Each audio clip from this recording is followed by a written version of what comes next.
American century of humiliation is upon us, obviously. M Israel Chai, M Israel Chai. Hopefully my internet doesn't get cut out. Day 10, Iran, Israel. Day 10, Iran x Amer Israel.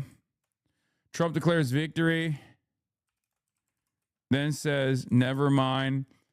Gas crisis. Lebanon getting pummeled. Cuba under threat. Anti-Zoran psyops. Burger Reich. Get in now. Wall Street Journal, Iranian hardliners are not interested in a ceasefire. Yeah, I understand why they wouldn't be. Why would they be? They haven't gotten their they have not gotten their goals across yet. So Iran pulled out the best missiles, apparently. That's such a funny way to talk about that. The best missiles.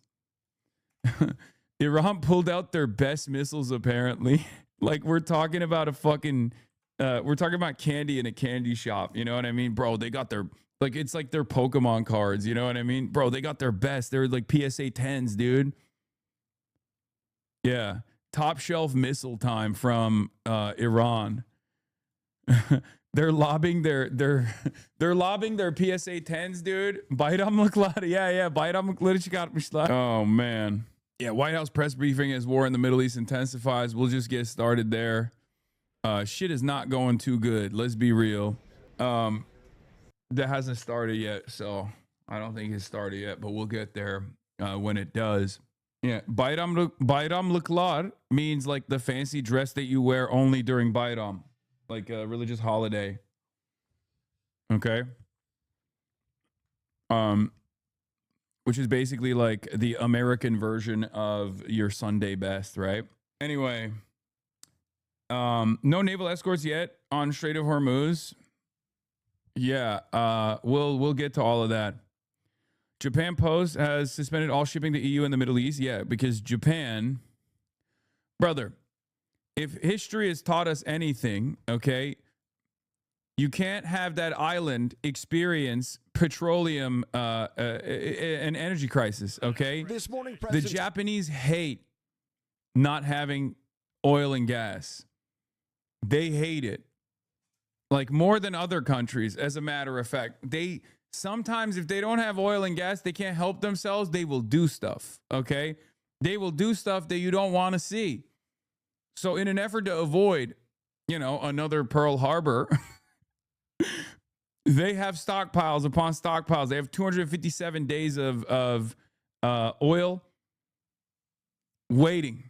They're sitting on top of it, and now they're not gonna trade it any longer. They're gonna keep it for themselves. Last time the Japanese were denied oil, Pearl Harbor happened. Okay?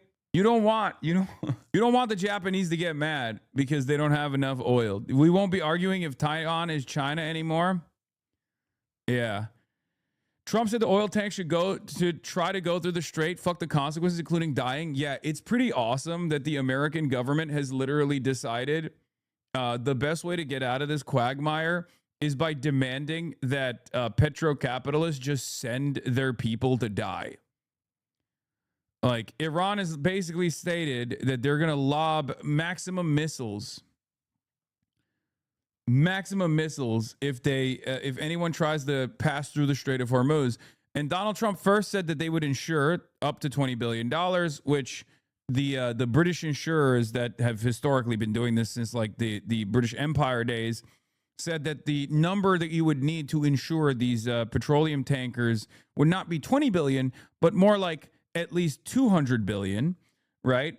And not only, oh my God, Reuters exclusive, as many as 150 U.S. troops wounded so far in Iran. 2 war sources tell the matter to Reuters. Bro, I don't understand how like, I don't know what's going on. I never thought that we would see like vindication in a matter of days. I don't understand how we are here now. I told you that they were hiding the real figures. I told you that like the Iranian numbers were far too high. It's not 500, right? But the American numbers are far too low. Okay, judging by the strikes and the possible success of the strikes, I told you I said the Iranian numbers were at 500. That's way too high. But I told you that the American numbers were way too fucking low. Oh my God. Gulf countries hit army personnel and civilian buildings. I know they did. Oh my God. I fucking told you. Rarely do you ever see vindication take place as fast as possible like this. This is like, it's so strange to me. Now, this means casualties. This means wounded. No, it doesn't mean mentally distraught. It means life-altering TBIs, which is usually the American government's method of sheltering the truth, like sheltering the public from the truth. Life-altering TBIs, you're fucking done, okay? No leg, no arm, or potentially you're fucked up. You're done, okay? You're out. Is it ethical to use your predictions on Polymarket? No, don't do that. And that's just the troops. That doesn't mean the contractors. CIA assets in the region. But it was totally insane that the admin thought they could keep these casualty numbers hidden. TBI means traumatic brain injury, so not just having something amputated. Yes, I know. Just started war with zero OPSECs. Bro, they literally started bombing Iran, thinking that Iran would not be able to retaliate, thinking that Iran would never retaliate against the American bases and the American assets in the fucking region. And Iran immediately started retaliating against American assets in the region. They were like, whoa, whoa, whoa, what the fuck are you doing? You're not allowed to do that. Hold on. How are you pushing back? How are you fighting back? This is not allowed. And they were so confident in their force projection capabilities that they literally thought Iran would do the same like strategic restraint that they've demonstrated over and over again. Well, guess what? You shouldn't have fucking killed the Ayatollah. Again, another thing that I mentioned over and over again. The most restrained dude in the Iranian government as far as like wanting to deal with the West was the fucking Ayatollah. Now you killed the Ayatollah and all the older IRGC generals twice. Now the guys that are still in charge, now the guys that have like gone up the ranks are motherfuckers who want to fight. Ali Khamenei was the reason for the strategic restraint method that you saw from Iran. You killed him. Now the safety rails are off. Okay? Now they want to fucking fight. Now they actually understand. Now the people in power within the Iranian power structure, which is supposed to be a three-party, like, there are three people that are supposed to be in charge of the Iranian government currently. But the reality is, it's not those three people that are in charge of the Iranian government. The Iranian military response is, as far as we know, still not centrally commanded at all. They're still operating on the contingency plan that they had, the decentralized mosaic defense structure that they've created, which means the IRGC is in charge. And we don't even know if the IRGC has some kind of centralized control, considering that their strike targets change over time. I suspect that there is some kind of central control. But basically, you killed all the old people that were totally fucking invested in dealing with the American government. And now the ones that remain within the IRGC are the hardliners that understandably do not want to deal with the American government because they've seen only death. Why would you ever trust the Americans to negotiate ever again? You did this twice. Twice. Here's the thing. The reason why this is happening, the reason why the casualty numbers are so fucking high, and the American government thought that they could hide this, and it was obviously a number that you cannot fucking hide at all. I swear to God, you said this would happen months ago. Yes, of course. The reason why I said that this predictable outcome was going to happen was because when you teach people the lesson that you cannot negotiate with them, that you don't want to do diplomacy at all, that you think you can just do might is right, misinformation, wounded, not casualty. Casualty means debilitating injuries as well as deaths. Okay, so yes. Wounded does mean casualty, okay? Unless you got a fucking scrape on your arm, on your elbow, and you got a boo-boo, and you got a Band-Aid for your boo-boo, and you're back in action. That article is from years ago. I Googled it, misinformation. I demand an apology. The Reuters article was from 2020. Dog. This is Phil Stewart, chief national security reporter of Reuters, that tweeted this. Are you okay? Check the article date. You think Phil Stewart, the chief national security reporter for Reuters, is not revealing new brain injury article? Dog, this is not an article yet. He's tweeting it out. Some of you motherfuckers genuinely don't understand how this works, okay? This is the guy who is writing the article, okay? This is the other guy that's writing the article. These are the guys. They haven't posted the article yet. They're basically promoting the article that is about to come out. They're breaking the story. They're breaking the story on Twitter. This is part of the reason why I still stay on Twitter, right? Are you one of the fucking brave reservists that got a traumatic brain injury? What the fuck's wrong with you? I demand an apology, he said. Anyway, calm down, chatter. It's okay.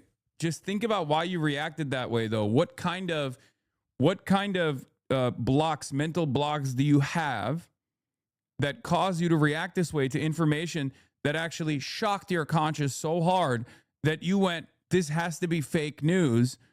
I'm going to now dig deeper and try to disprove that it's fucking fake news. Iran Live. Marcus bet that Trump will end war soon despite threats from both sides. The U.S. military has not escorted any ships through the Strait of Hormuz, which is another fucking L. Exclusive up to 150 U.S. troops wounded in Iran war, 2 sources tell Reuters. That's another fucking lie. Nothing is going well. Everyone is presenting this as like America's doing incredibly well. The reason why they can't reveal the actual casualty numbers is because they do not want Americans to find out that there's 150 people who have now had life-altering injuries as a direct consequence of going to war for Israel's sake, okay? Because even the dumbest people in this stupid fucking administration understand how insane that looks, okay? That's why they have to hide the numbers. You don't want fucking caskets. And that's not even counting, I'm telling you right now, that's not even counting contractors, which they can hide the death numbers on. And that's probably not counting CIA assets either. So that number that you're hearing is probably the lowest number of casualties that we have seen so far. The administration had to reveal the deaths initially. I suspect that there are probably a far greater number of wounded in operation, wounded in action, and maybe even a larger number of troops that were killed in action as well. But it's so obvious that they just did not plan for anything because they're so fucking stupid. They literally thought, oh, Iran, we have all the tools. We have the most sophisticated machinery that we can use. We'll destroy Iran. How dare they? No one has ever come after us before. No one has ever destroyed our assets before. No one will even fucking try. I don't trust CBS News' reporting at all. I'm sorry. As far as like mining the Strait of Hormuz. Because I don't even think Iran needs to mine the Strait of Hormuz to stop the Strait of Hormuz from, like, it's not in their best interest to mine the Strait of Hormuz at all. It's in their best interest to keep it open so they can let Chinese ships go through, so they can let potentially Saudi ships go through if they see fit. Because they want to reopen it afterwards. So I don't think they're going to mine the Strait of Hormuz. Anyway, let's start here with Trump sending mixed messages about how long the Iran war will last, and then we'll continue from there on. Trump touting successes in the Iran war. We're winning very... Is Caroline live yet? And give remarks. Oh, nice. Okay, let's hear how wonderful we're doing right now, straight from the mouth. First Lady will host a Women's History Month event in the East Room. And on Friday, the president will sign several executive orders, and we will provide more details on those later this week. As President Trump shared with the American people last night, the United States military is making tremendous strides towards achieving our military objectives for Operation Epic Fury. 10 days in, this campaign has been a resounding success thus far, and America's warriors are winning this important fight at an even faster pace than we anticipated. More than 5,000 enemy targets have been struck so far. Iran's ballistic missile attacks are down more than 90%, and their drone attacks are down by approximately 85% since the start of Operation Epic Fury. The United States is also annihilating the Iranian regime's navy, and we have destroyed more than 50 Iranian naval vessels, including a major drone carrier ship. None of the regime's vessels are operating in major regional waterways, and the Iranian Navy has been assessed as combat ineffective. The trend is clear. U.S. combat capabilities are increasing and growing more lethal and dominant by the day, while the Iranian terrorist regime's ability to respond has rapidly declined. Now, the U.S. military is moving to dismantle Iran's missile production infrastructure. Our incredible B-2 bombers recently dropped dozens of 2,000-pound penetrator bombs on deeply buried missile sites.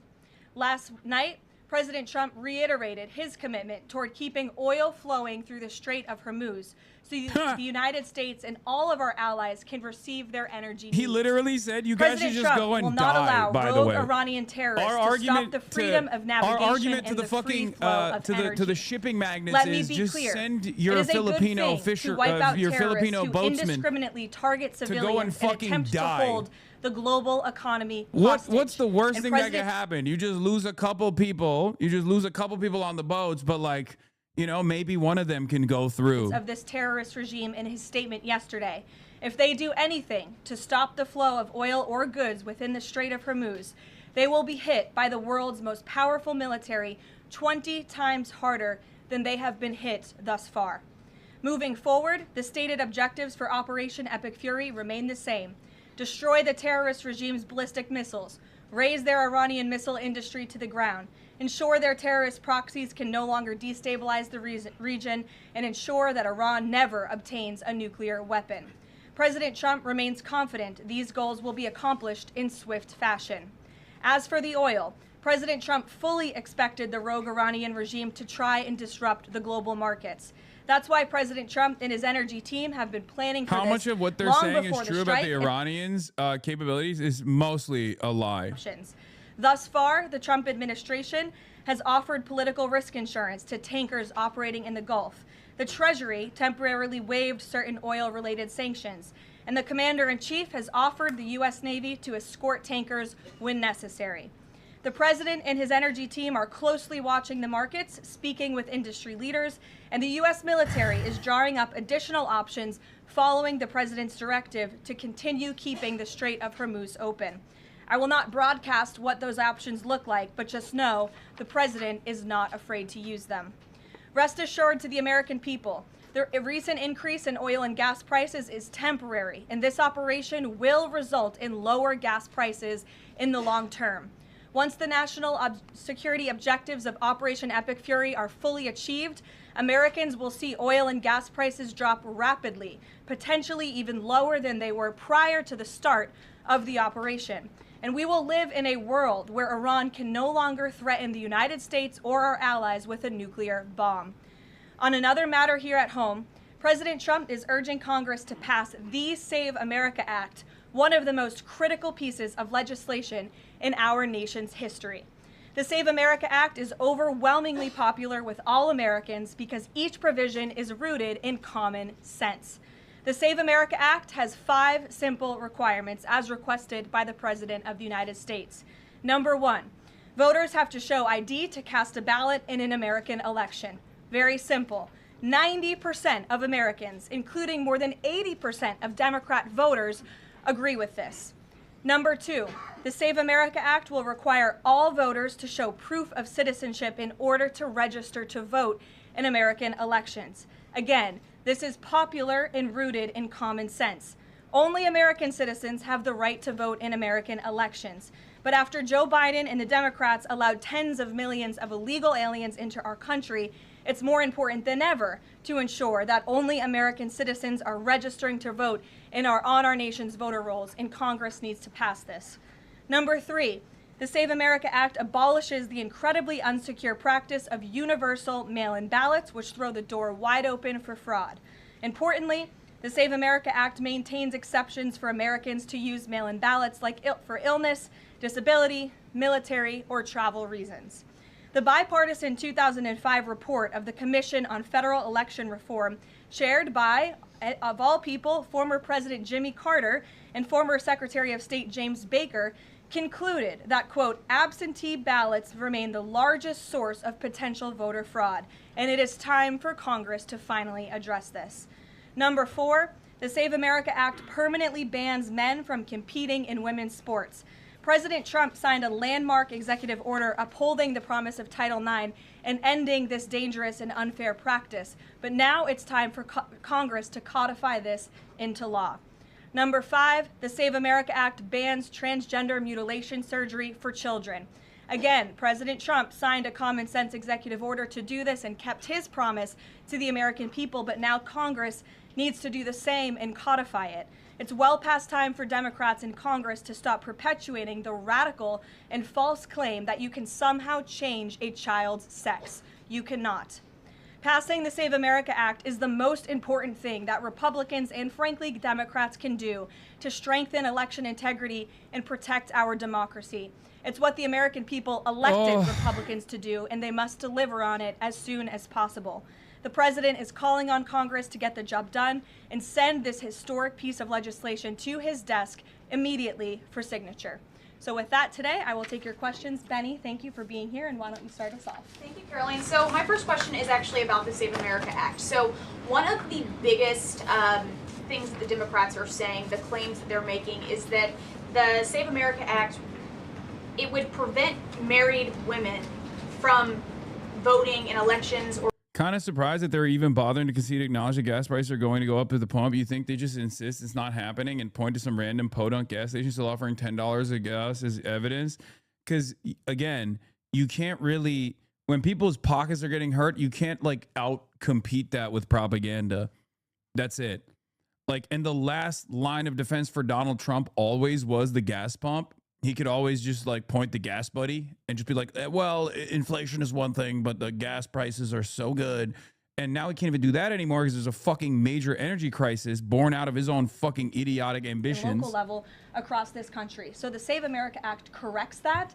And as far as married women who have changed their name, if they're already registered to vote, they're entirely unaffected by the Save Act. And for the small fraction of individuals who have changed their name or their address, they can still register to vote, of course. They just have to go through their state processes to update that documentation. And this is something that the American people, married women, and minorities, and people all across this country who Democrats are insultingly saying cannot do this, they're already doing it every day, going to the Social Security office, going to the DMV. It's so strange. You're like, I want to hear what she's lying about. Democrats are saying that there's certain groups of people in this country who aren't smart enough to update Thad's their moved away from South Korea to allow them to vote. Again, this is a huge myth, and thank you for giving me the opportunity to address it. Of course, and then just one more question about DHS. The funding issue has been 3+ weeks now. I was at the airport this morning in St. Louis, Missouri, and it was early in the morning, and one of the TSA agents, I saw her, she was kind of tearing up, she was crying, and I asked her, I was like, what's wrong? And she was like, I can't make my phone payment, I can barely make my car payment that's coming up. I think a lot in the Beltway, there's so much noise between Democrats, Republicans. It's the Democrats' fault, it's the Republicans' fault. But what is the White House's message to the American people that are struggling because they're not getting that paycheck? It's take away the politics. What do you have to say to those people? President Trump wants the Department of Homeland Security. He wants TSA, he wants FEMA, he wants the brave men and women of our United States Coast Guard to receive their paychecks, and he wants this department to be fully funded and fully reopened. And so to any American out there who is struggling without a paycheck, we know there's more than 100,000 of you across the country. To any American out there who is showing up to an airport and facing incredibly long wait times and lines, call your Democrat member of Congress and tell them to fund the Department of Homeland Security. That's what President Trump wants to do, and it's completely ridiculous that the American people are suffering as a result of these partisan games that are being played by Democrats on Capitol Hill. Thank you. Steve. You said the operation was going faster than anticipated. What is your current timeline for how long the war will last? So look, as you know, Steve, the president and the U.S. military's initial timeline was about 4 to 6 weeks to achieve the full objectives of Operation Epic Fury. Again, to destroy their missiles and their ability Operation to make them, destroy their Epstein's navy, Fury. permanently deny them nuclear weapons forever, and to, of course, weaken their evil terrorist proxies in the region. We know that the U.S. military and our brave warfighters are quickly and expeditiously executing these objectives well ahead of schedule, but ultimately the operations will end when the commander-in-chief determines the military objectives have been met, fully realized, and that Iran is in a position of complete and unconditional surrender, whether they say it or not. Does the president still want Iran's unconditional surrender?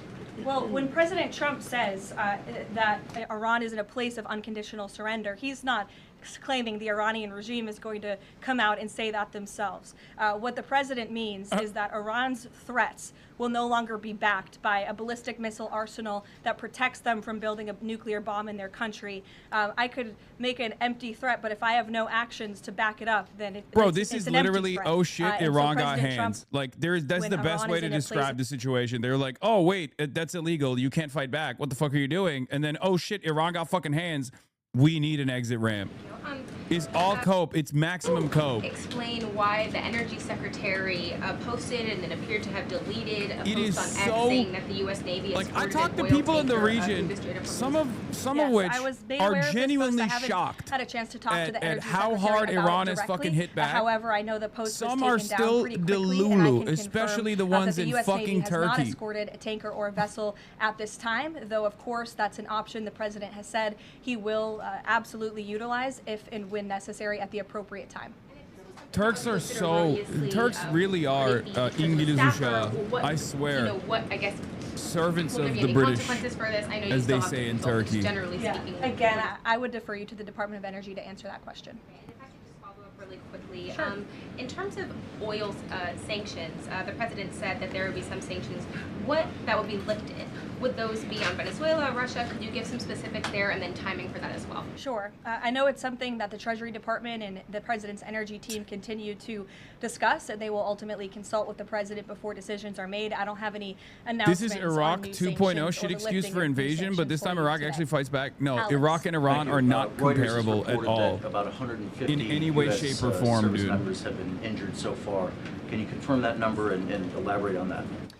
I can't confirm the exact number. I know it's within that ballpark, but I would defer you to the Pentagon for a specific number of wounded or injured. thus Epstein far. class is now And Iranian then propaganda. secondly, Oh. if I can, Oh. I wanted to ask about... Bro, these guys don't understand. When the Iranian government hears what they're saying, they're very good at diplomacy. They're very good at doing politics, okay? They're very tuned into American politics. When they repeat Epstein class because we're saying it over here, they're doing that because they want to lean into the anger and resentment that Americans experience towards their elite, right? If you turn around and say, oh, anyone that says Epstein class is doing Iranian propaganda, you're not going to win the public, dumbass. It's not going to cause people to be like, oh, I shouldn't say Epstein class. It's going to have the exact opposite. It's going to make Iran more sympathetic.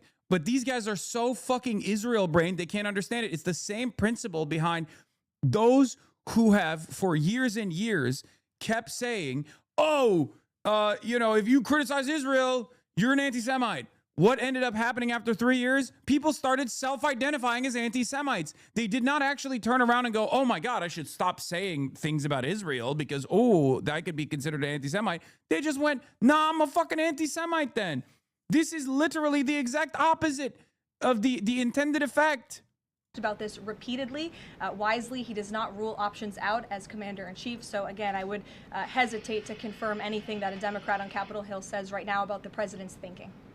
Garrett. Kellen, you outlined to Steve the military components of what would be involved in ending this war, but it seems like there's a political component too. The president said to Fox earlier today that he doesn't believe the new Ayatollah can live in peace. He made a variety of comments suggesting that he should be involved in picking the new Iranian leader. Is the ending of this war also contingent on Iran selecting a leader that the president finds acceptable? And if so, how is that not the definition of a regime change war? Look, as President Trump has blatantly and frankly stated, it's obviously within the best interest of the United States get Kayatollah and the in West to no longer have a radical terrorist in Kayatollah in charge there. of Iran, especially as we see their reaction The to true leader. Operation Epic Fury. They had their missiles turned towards our Gulf and Arab partners in the region. Again, this was a regime that chanted, or still chants, death to America. No, we look at the way I that can't they are believe they holding say the entire that. world hostage. No, don't you know you're not allowed to free say flow of that? You're energy allowed to through the just like Strait of eat our Hormuz. missiles. You're allowed to just fucking allow us to blow up your refineries and cause an ecological disaster, basically poisoning the water supply of tens of millions of people, not only in Iran, but anywhere that those fucking clouds actually go to. No, don't say that. Don't say Mark bar America, Mark bar Israel. Don't say that. Don't you dare say that. You're not allowed to even respond negatively to our fucking missiles. That's the attitude we have. It's a sense of entitlement that we have because for the longest fucking time, we have destroyed every goddamn country and we've made it basically illegal to fight back. Iran can talk all they want, and because most people can't fight back, we've grown comfortable. As we are doing when we've taken out the threat of their ballistic missile capability, when we can firmly, finally ensure that they can no longer make a nuclear bomb to threaten the United States and our allies and our troops in the region. And that's what President Trump is ultimately seeking to do with respect to this operation. Jennifer. There was a shooting outside of a synagogue in Baltimore. Do you know if the president has been briefed on that, and do you have any more details on what happened? I don't, but we certainly will get you more details, Jennifer, and I don't know if the president has briefed, but I'll check on that when I get back to the Oval Office after this. Sure. Thanks, Caroline. The president said yesterday for the first time that Yeah, our allies in the region is just Israel. Oh, brutal. Strike U.S. targets Brutal. within 7 days, and then he then bumped that down later to 3 days. Where is he getting that? I'll use this. I'll use terms that you'll understand. Iran is currently mogging by missile maxing America's diminishing defenses in the region. America's basically Israel maxing and having a very tough go at it right now. Provided to him by his top negotiators who had been engaged with the Iran Iranian is regime Zerg in a rushing good faith effort. and missile the Iranian maxing and regime drone was maxing. lying, deceiving the United States of America, clearly trying to continue their nuclear program to create a bomb that would, of course, threaten the United States of America. Again, their ballistic missile arsenal, they were rapidly and aggressively increasing that by the month to a place where they would essentially build immunity for themselves, where a future president Mike mogged you with Oliver Larkin would not be yesterday, able losing to your launch touch. this What the fuck do you mean? We raised like 60 and so the grand. president, again, as I've reiterated, and he has said, was not going to sit back and allow the Iranian regime to threaten or to attack the United States of America any longer. But there are no U.S. Bitch, we raised 60 grand. Fuck you mean? claims. So is he making this up to justify his decision to go to war now? That's crazy. The president is not making anything up, Nancy. He is looking at this every single day based on intelligence, based on facts, and based on intelligence that he himself and his negotiators have consumed based on their, again, negotiations with the rogue Iranian regime over the past year. And the president and his team tried in a good faith way to reach a diplomatic deal through peaceful means with the Iranian regime. And Iran chose this path to death and destruction. Iran wanted to attack the United States of America, and the president was not going to sit back and allow that to happen. He was not going to sit back and allow that to happen, and everyone in this room should be grateful for it. John. Thanks a lot, Caroline. Two questions for Seems to me like a lot of people are coping in here. Spoke on the effort to potentially have a filibuster broken, the rules for the filibuster broken. He said the votes aren't there, one, to nuke the filibuster, and the votes aren't there for a talking filibuster. He says that's the reality. What's your reaction to what Senator Thune said? Look, I think President Trump, the urgency behind his need to pass the Save America Act and his desire to get this country-saving legislation passed has been made quite clear. He wants all options on the table, and he wants the Senate to move as quickly as possible through whatever means necessary. And then secondly, just regarding the president's trip tomorrow, looking ahead, why Ohio and why Northern Kentucky? Well, why not? These are two great states with great Americans. Just wanted to know why they were chosen. Great states with great Americans. The president will be joined by lawmakers from both states who he greatly admires and respects and supports. And he'll be meeting with business owners in both of these places and talking about the economy, which is, of course, the utmost importance to him. Hit this croutonless salad off the screen. We have to hear her. India to get oil, Russian oils during this energy crisis. Yes. Have you spoken to President about it? What's the idea behind this? Have I spoken to the president about it? Yeah. Yes, I have spoken to the president about it. And the president and the Secretary of Treasury and the whole national security team came to this decision because our allies in India, as you know, Lalit, have been good actors and have previously stopped buying sanctioned Russian oil. So as we work to appease this temporary gap of oil supply around the world because of the Iranians, we have temporarily permitted them to accept that Russian oil. And this Russian oil kind of feels like American imperialism is on the retreat everywhere around the world when you really think about it, right? I mean, this literally, if you look at the proxy that we're waging in Ukraine against Russia, regardless of Russia's unjustifiable invasion, these are two warring factions here. It's a spectacular L for America.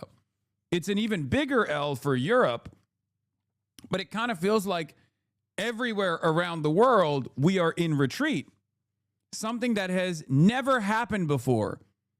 Something that has not really happened in American history, especially since the dissolution of the USSR. That's just the reality. A new world is currently being written from the ashes of the old world. This is literally happening in real time. Why are you smiling about that? Wait, what do you mean? Why am I smiling about that? I think by force or by diplomacy, clawing back power from the United States of America and allowing other countries in the periphery to have dignity and sovereignty is objectively a good thing. Okay? Because I'm not someone who has believed in the American propaganda that America must remain the world police. American empire has been devastating for countries. Devastating for countries. I mean, you look at what we're doing. Look at what we did in fucking Gaza. Look at what we're doing in Iran right now. So yes, it absolutely is a good thing. And I will tell you from a selfish perspective, right? From a selfish Amerifat perspective, okay? If you personally think that like the American empire has actually yielded benefits for you, you're also objectively wrong about that. A lot of people were terrified of the USSR's influence, okay, especially in Europe, not realizing that the USSR's existence allowed Europe to thrive as a social democracy for the longest fucking time. Look what has taken place in Europe since the dissolution of the USSR to understand that in the absence of a threat of a positive alternative, a threat of an alternative, right? European capital basically took over and started dominating and turned Europe into America, turned Europe into little America. But of course, because Europe doesn't have the military might of America, they turned Europe into a permanent vassal, way worse than where it was. Periphery isn't getting freedom. They're getting turned into suicide bomber. This is literally objectively untrue in the long term, okay? Because right now they're getting dominated regardless. When America is the world police, they get dominated regardless. Now they can have sovereignty. Okay? In the multipolarity, in the multipolar world, like I say, I always stress the importance of this. By diplomacy or by force. I don't want there to be multipolarity through force. I want multipolarity through diplomacy. I want America to chart a very different path forward with the way that we have dealt with these countries in the periphery. Okay? I don't want American imperialism. Yes, but in the short term, that looks like a fucked up plan. Look at China. Whose fault is that? You think it's Iran's fault that they're fighting back and defending themselves? Or do you think it's America and Israel's fault? Who do you think is at fault for what's going on right now? Who do you think is at fault for what's going on in Japan? Okay? Do you think that's America and Israel's fault that they are literally creating this this generational energy crisis because they wanted to go in and bomb Iran? Or do you think it was Iran's fault for fighting back and defending themselves to the best of their ability? Because if you personally think, oh, well, they were supposed to not close the Strait of Hormuz, they were just supposed to just eat lead and shut the fuck up and die, you're fucking delusional. Okay? You're delusional. Of course they're going to do that. And they have more tools in the fucking tool belt that they haven't even deployed. They didn't blow up the oil refineries in the region, even after Israel blew up their oil refineries, their oil depots, causing major ecological disaster. That's the whole point. The reason why there is this kind of like global catastrophe is because someone at least had the interest in fighting back for once. Someone with limited capabilities, but has the interest in fighting back. That's the only reason. That's it. Powers Act, they're talking about all kinds of issues, but have people forgotten just how imminent that threat was? If they keep saying death to America and death to Israel, they mean it. Look, I don't think the American people have forgotten, but I think Democrats on Capitol Hill, they have not forgotten, but they are just so plagued with this resistance to President Trump on everything that they do that, again, they can't even rally behind the common sense, bipartisan, long-standing principle of the United States of America that Iran absolutely poses a threat to the United States, that Iran is the world's leading state sponsor of terrorism. And I think that's reflected again in their voting pattern. In 2023, every single member of the House of Representatives, with the exception of one, I believe the final vote was 412 to 1 in 2023. Do you think that I'm a supporter of America or Israel right now? Because I'm not. Leading sponsor of terror. And now in this year, like, the funniest part of this is like everything that they say to Iran literally directly applies to Israel and America. Okay, like, oh, we don't want a nuclear, a madman with nukes that is a theocracy that keeps sending armed militants into Syria, into Lebanon, into Palestine. We don't want that, right? And at first glance, you think, oh, wait, are they talking about Iran? But the reality is that applies better to fucking Israel, because Israel is the psychopathic theocracy. The psychopathic theocracy with nukes that is actually destabilizing the fucking region. Iran is just a regional power that is trying to fight back against that. Ground to thwart potential threats to the homeland. This is something the administration obviously takes very seriously. We are thwarting threats that, frankly, most Americans don't know about because they never make headlines, but that's the great work that the Department of Homeland Security is doing, and it emphasizes and underscores the point of why Democrats need to North fund Korea and is reopen like fully making the Department statements of Homeland as well Security now right that the THAADs are moving away from South Korea. School. Why did President Trump say yesterday that Iran may have Tomahawk missiles when there are only 3 other U.S. allies plus the U.S. that have those missiles and therefore could... Look, again, as the president said yesterday, he will accept the conclusion of this investigation by the Department of War. I know there's been a lot of speculation in the media about who may be responsible for this. We're not going to get ahead of the Department of War and the conclusion of that investigation. The president has a right to share his opinions with the American public. I wouldn't readily believe what CBS is saying about the mining of the Strait of Hormuz, okay? CBS is the only outlet that I've seen so far that has reported that Iran is mining the Strait of Hormuz. Wait for Dropsite or one of these other outlets that actually does talk directly to the Iranian leadership to hear from them. Unless there's like OSINT, like unless there's like satellite imagery or something, like there's like actual reports on the mining of the Strait of Hormuz, I am not going to rely exclusively on CBS.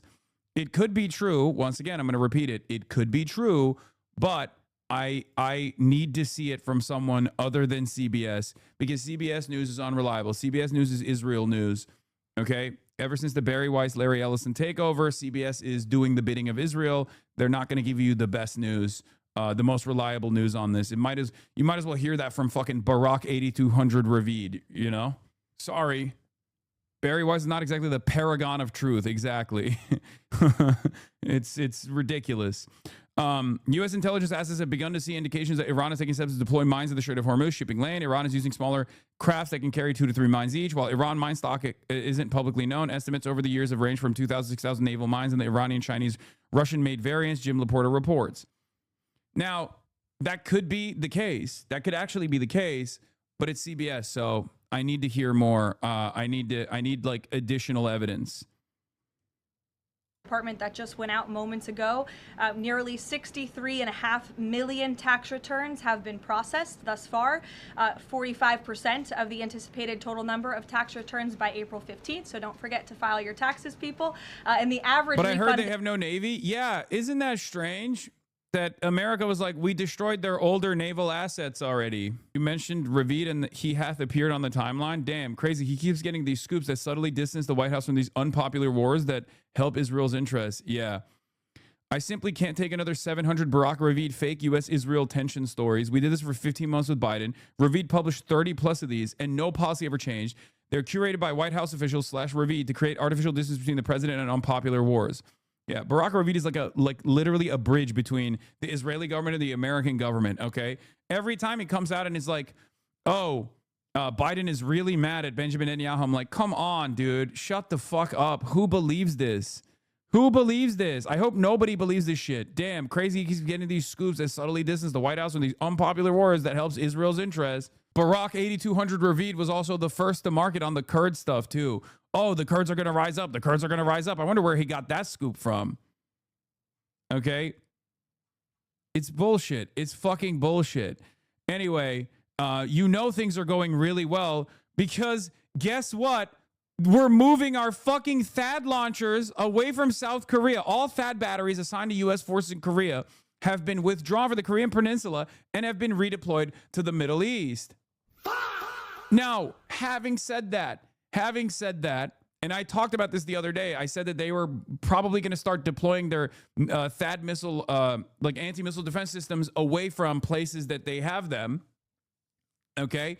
Yes, all of them.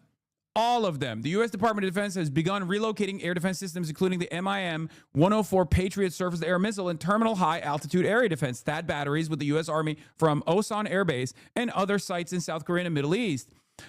Now, they're doing that because they've depleted their fucking THAAD batteries. They've depleted them. Iran has successfully depleted their shit. And we don't have anything else. Now, why is that significant? Well, the South Korean leadership literally has no say in this. It's not, remember the withdrawal that the American military had from the Gulf region?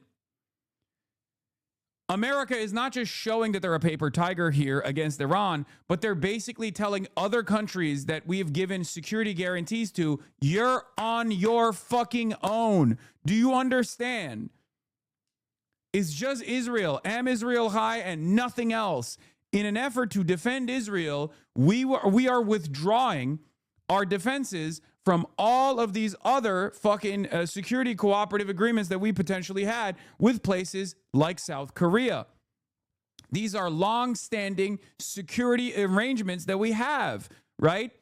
For years and years, we have talked about how scary North Korea is. Yeah, South Korean President Lee Jae-myung said he cannot stop the U.S. from redeploying some weapons based in his country to the U.S.-Israel war on Iran. As reports emerge, U.S. Patriot missile systems are being sent to the Middle East. He just straight up fucking came out and was like, I can't stop them. He also, amidst this back and forth, because I suspect that they literally told him ahead of time, if you recall last week, he reached out to North Korea ahead of time. The South Korean president straight up reached out to North Korea a week and a half ago, right as the Israel-American war on Iran was beginning. Why did they do that? Why do you think they did that? Because they know they're shit out of fucking luck, because American security doesn't mean shit when push comes to shove. Let's see what the North Korean response is going to be. The DPRK also released a response. North Korea's Kim Yo-jong issued a statement today, hours after reports of relocation of THAAD missile defense systems from South Korea to the Middle East. On March 9th, the U.S. and South Korea fully launched large-scale joint military exercise Freedom Shield. More than 18,000 troops are participating, conducting around-the-clock exercises for over 10 days around ground, sea, air, space, and cyber. This exercise is clearly a rehearsal for a provocation war of aggression plotted against our state, not a military game. The reckless and brutal provocations of international rogues are causing the rapid collapse of the global security architecture, with wars raging everywhere. At this grave moment, the U.S. Republic of Korea war exercise will only bring about results that further destabilize the region. Recent global geopolitical crises and complex international events prove there is no distinction between defense and offense, exercise and actual combat, in all military provocations of hostile state-fueled forces. One must suppress that enemy through an extraordinary, overwhelming, preemptive offensive of superior force, not through proportional or head-on reactive responses. Our head of state has already made clear the most powerful offensive capability is the most reliable deterrent. This is an indisputable law and philosophy. The enemy must not test our patience, our will, and our capabilities. They will, by force, cause the Republic of Korea to fucking engage diplomatically with the Democratic People's Republic of Korea. Okay? Once the paper tiger has been revealed to not have the power to engage in force projection everywhere around the world, all of a sudden, all of the foreign adversaries that have been forced into these cooperative agreements with one another, like for the DPRK, obviously there's like historical significance in partnerships and allegiances, like military allegiances with like Russia from the USSR and certainly with China as well, right? But like, why the fuck would Iran know anything about North Korea? Okay, think. Why would Iran have any investment in dealing with North Korea at all? Why would Iran have any investment in dealing with China at all? Why would Iran have any investment in dealing with Russia at all? As a matter of fact, historically speaking, they've always been more favorable to the West. So why? Why is Iran now playing a pivotal role in the adversary structure that is being designed around the globe? It's because we forced them. That's it. We forced their fucking hands. When you get pushed by the United States of America, when the United States of America keeps showing its hand over and over again, whether it be economic pressure that they apply through sanctions, whether it be economic pressure that they apply through the SWIFT banking system, whether they can like devalue your currency aggressively and destroy your economy by sanctions and also currency manipulation, America has shown time and time again that you need to have a separate security cooperative agreement with the countries that are in the periphery. And that's precisely what happened. That is precisely what's been happening. Okay? It shows utter weakness too to the security, to the allies. It shows utter weakness that we're telling South Korea, sorry, you're on your fucking own, actually, after years and years of like posturing militarily, doing these like joint exercises, training your military, giving you all the fucking latest weapons that you're dumping a shitload of money into. We're taking those weapons back. Isn't that fucking crazy? It shows the rest of the world that all of the weapons that you own currently are not yours, okay? The weapons that are deployed on the military bases that you pay for with your tax dollars that are technically American military bases are not unconditionally in the interest of defending your soil. They're actually just sitting there as a force projection capacity. In a force projection capacity, they're not invested in actually defending your land at all. There's only one country that America will unconditionally defend, at least for the time being. And the day might come where that unconditional defense structure changes as well. That country is Israel. Israel! That's the only country that gets unconditional defense. As you can see, America is literally pulling their assets to defend Israel. They're pulling their assets from the region, the Gulf, to defend Israel. They're pulling their assets from South Korea to defend Israel. It's fucking insane. And a lot of people are still utterly delusional about the American military might. They're delusional about America's capabilities, and therefore they are not seeing the writing on the wall. Our enemies, on the other hand, our foreign adversaries, on the other hand, are totally tuned into what's going on.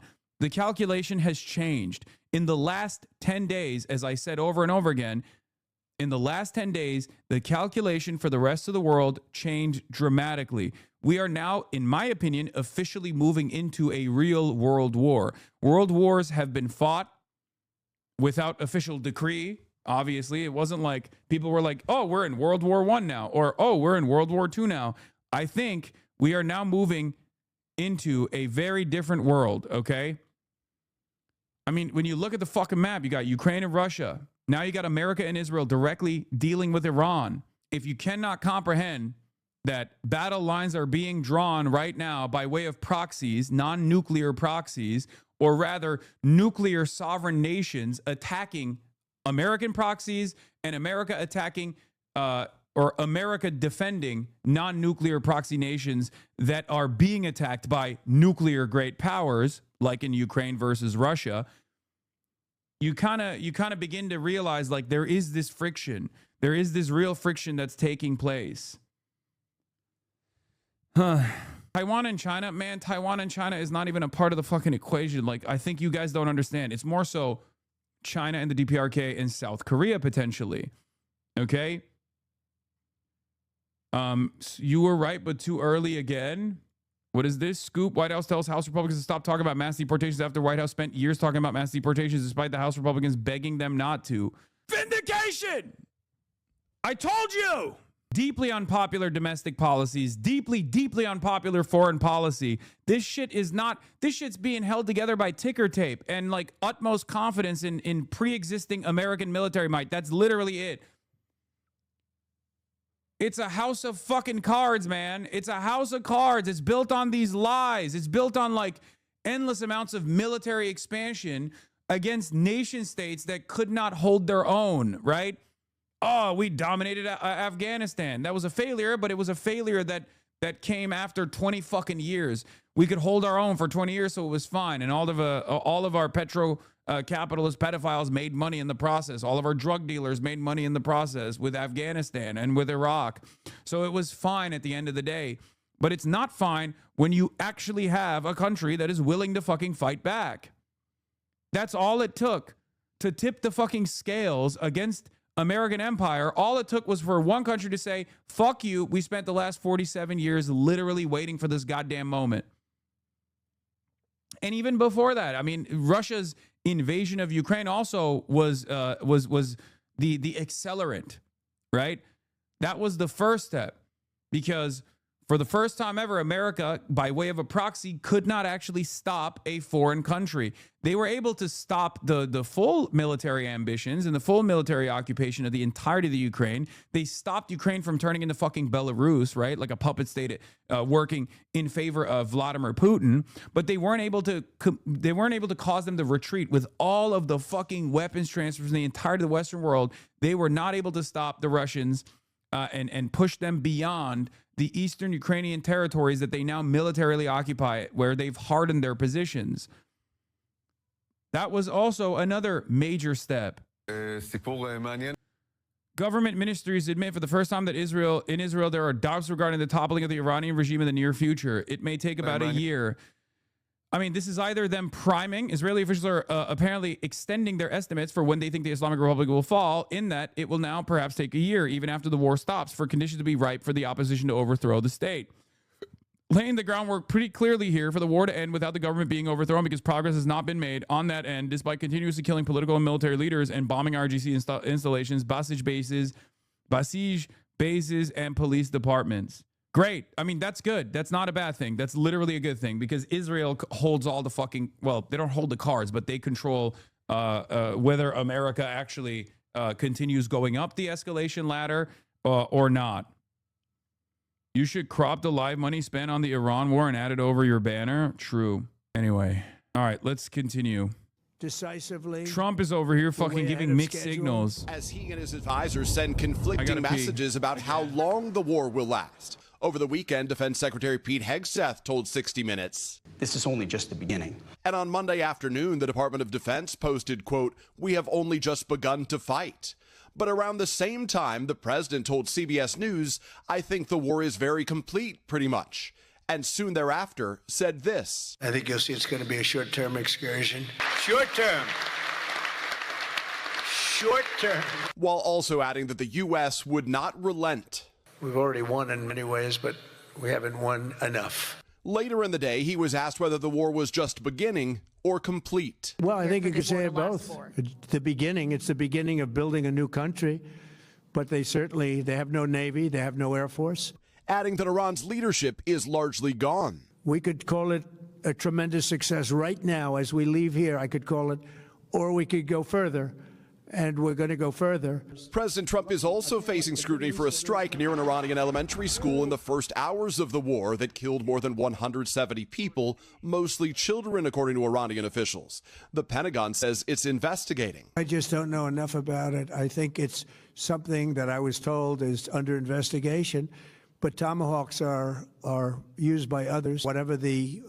Yeah, that's my new GOAT at the New York Times, by the way. That dude is awesome. I immediately DM'd him. I was like, dude, keep up the fucking great work. Hopefully they don't kick you out of the fucking press pool, you know? My shit also went viral. My reaction to him went viral. But that was I want that energy from every single fucking journalist, dude. That's what we need. Yeah, look at this. Look at this TikTok. You just suggested that Iran somehow got its hands on a top. Yeah. 354,000 likes. Elementary school on the first day of the war. But you're the only person in your government saying this. Even your defense secretary wouldn't say that. Oh my his ass God! Standing over your shoulder on your plane on Saturday.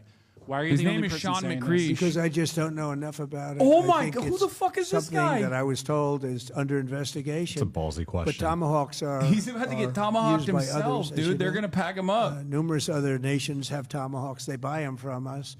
But I will certainly, whatever the report shows, I'm willing to live with that report. Yeah, please. Oh my God, journalists, do that all the time. Oh my God, do that all the time, please. A real shame for all the fucking career reporters that don't ask questions like that, by the way. Yeah, his name is Sean McCreesh. He's a New York Times reporter. He's the White House correspondent for the New York Times, and he absolutely banged with that. Very clear, very deliberate, perfect use of the English language, okay? I love that. I want more of that. I want more of that now. I want more of that yesterday, okay? Straight up, holding his feet to the fucking fire. Just literally being like, why are you the only person in the American government that is now claiming, in spite of your defensive Department of War Secretary's statements, why are the only person that's claiming that, like, this is not an American missile? It's great. His following on Twitter blew up too. Yeah. Yeah, Jim Acosta used to do that until he got banned. Oh, speaking of Jim, I'm talking to Jim as well on Cuba. I'm trying to get him to come to Cuba with us. Only journalist that remembers he has free will. Yeah, he was like, wait a minute, I can do this. I have the microphone. I can just ask the president normal questions instead of just like dumb questions and silly questions. I can ask the president a question that he has to directly answer and not weave out of. Kneecaps going to Cuba? Yeah, I know. I know. I've been working hard, boys. You expect the CNN person to go with you? CNN is going with us already. Yeah, we have Boy's going. I Did a Thing is going. We have a major, dude. More people will be revealed in the upcoming days. I've been working on this no, it's not Donnie, unfortunately. I forgot to literally invite Donnie. It was such a mistake on my part. Is another CNN reporter that'll be on board. But I've been working for the last 2 months on like organizing this major flotilla trip. Like, shouts out to Progressive International. They've been doing all the logistics, obviously, but I've been trying to get as many people as possible to come. So are you bringing aid? What are y'all doing there? Yes, we're bringing medical aid. Not only are we bringing medical aid and solar panels, because like the Answer Coalition and like the PSL Front orgs are bringing a lot of solar panels and stuff like that. But then on top of that, like the goal there is to just like show Americans like what the regular experiences for regular Cuban folks actually look like on the island, because there's obviously somewhat of a communication blackout from American media as far as like their everyday existence of Cubans. You can just go to Cuba. Like, even right now, you could just go to fucking Cuba. Okay. And people don't even know that. Invite I show speed. Genuinely, I asked. He did not respond. It would have been great. No, he going on vacation as a gentrifying colonizer. Yes, that's what I'm doing. Yeah. Exactly. How does End Wokeness find himself defending Mamdani against CNN, who downplayed the bomb throwers? End Wokeness is a woke defender now. Bring medical aid as Dr. Jihad. Oh my God, this shit is so funny.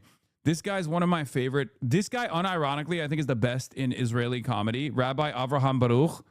He does this thing where he's like, Goy! He has like a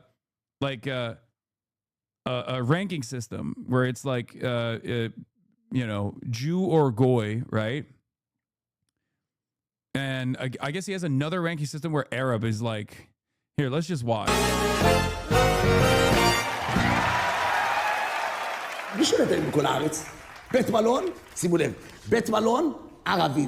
Yeah, he's in Israel and he's saying that he has a new method. Okay, here, I'll just play the original one first so you get a better understanding of who this guy is. Okay, this is like the one that went supernova viral, right? Jew or Goy? Haircut? גוי. תספורת שוקו וניל, זה יהודי או גוי? גוי. בלורית זה תספורת של יהודי או גוי? גוי! מכנסיים! צמודים כמו נקניקייה מספוש! אתה גנב! אתה גנב! Please, this is anti-Semitic. Turn off. I'm being for real. Dude, this is literally the best in comedy in Israel, bar none. Okay? When he freaks out on Barney, it is fucking I'm not even joking when I say I would literally watch this man every fucking day. Okay?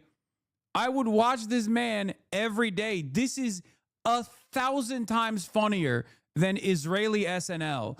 Israeli SNL is like, oh, Colombia, anti-Semitic. This, on the other hand, is fucking, this is literally the Jewish memory TV edit. Okay? This is like, you know how like memory TV, which is obviously an Israeli operation as well, where like it shows some of the craziest like imams and shit, like, but it's also unintentionally funny.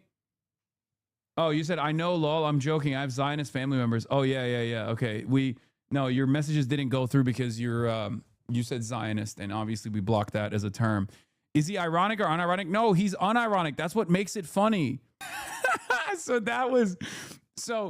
This went super viral, I think, like way back in the day in Israel, but it's become viral again. But Rabbi Avraham Baruch also has another metric, okay? So you know how in the Western world, Nazis say, you know, Jews control the media, Jews control society, all this stuff. In Israel, Rabbi Avraham Baruch has taken the anti-Semitic conspiracy because, I mean, Jews do control the media in Israel, obviously. And he has decided it's actually not Jews that control the media in Israel. It's actually Arabs that control every aspect of society in Israel.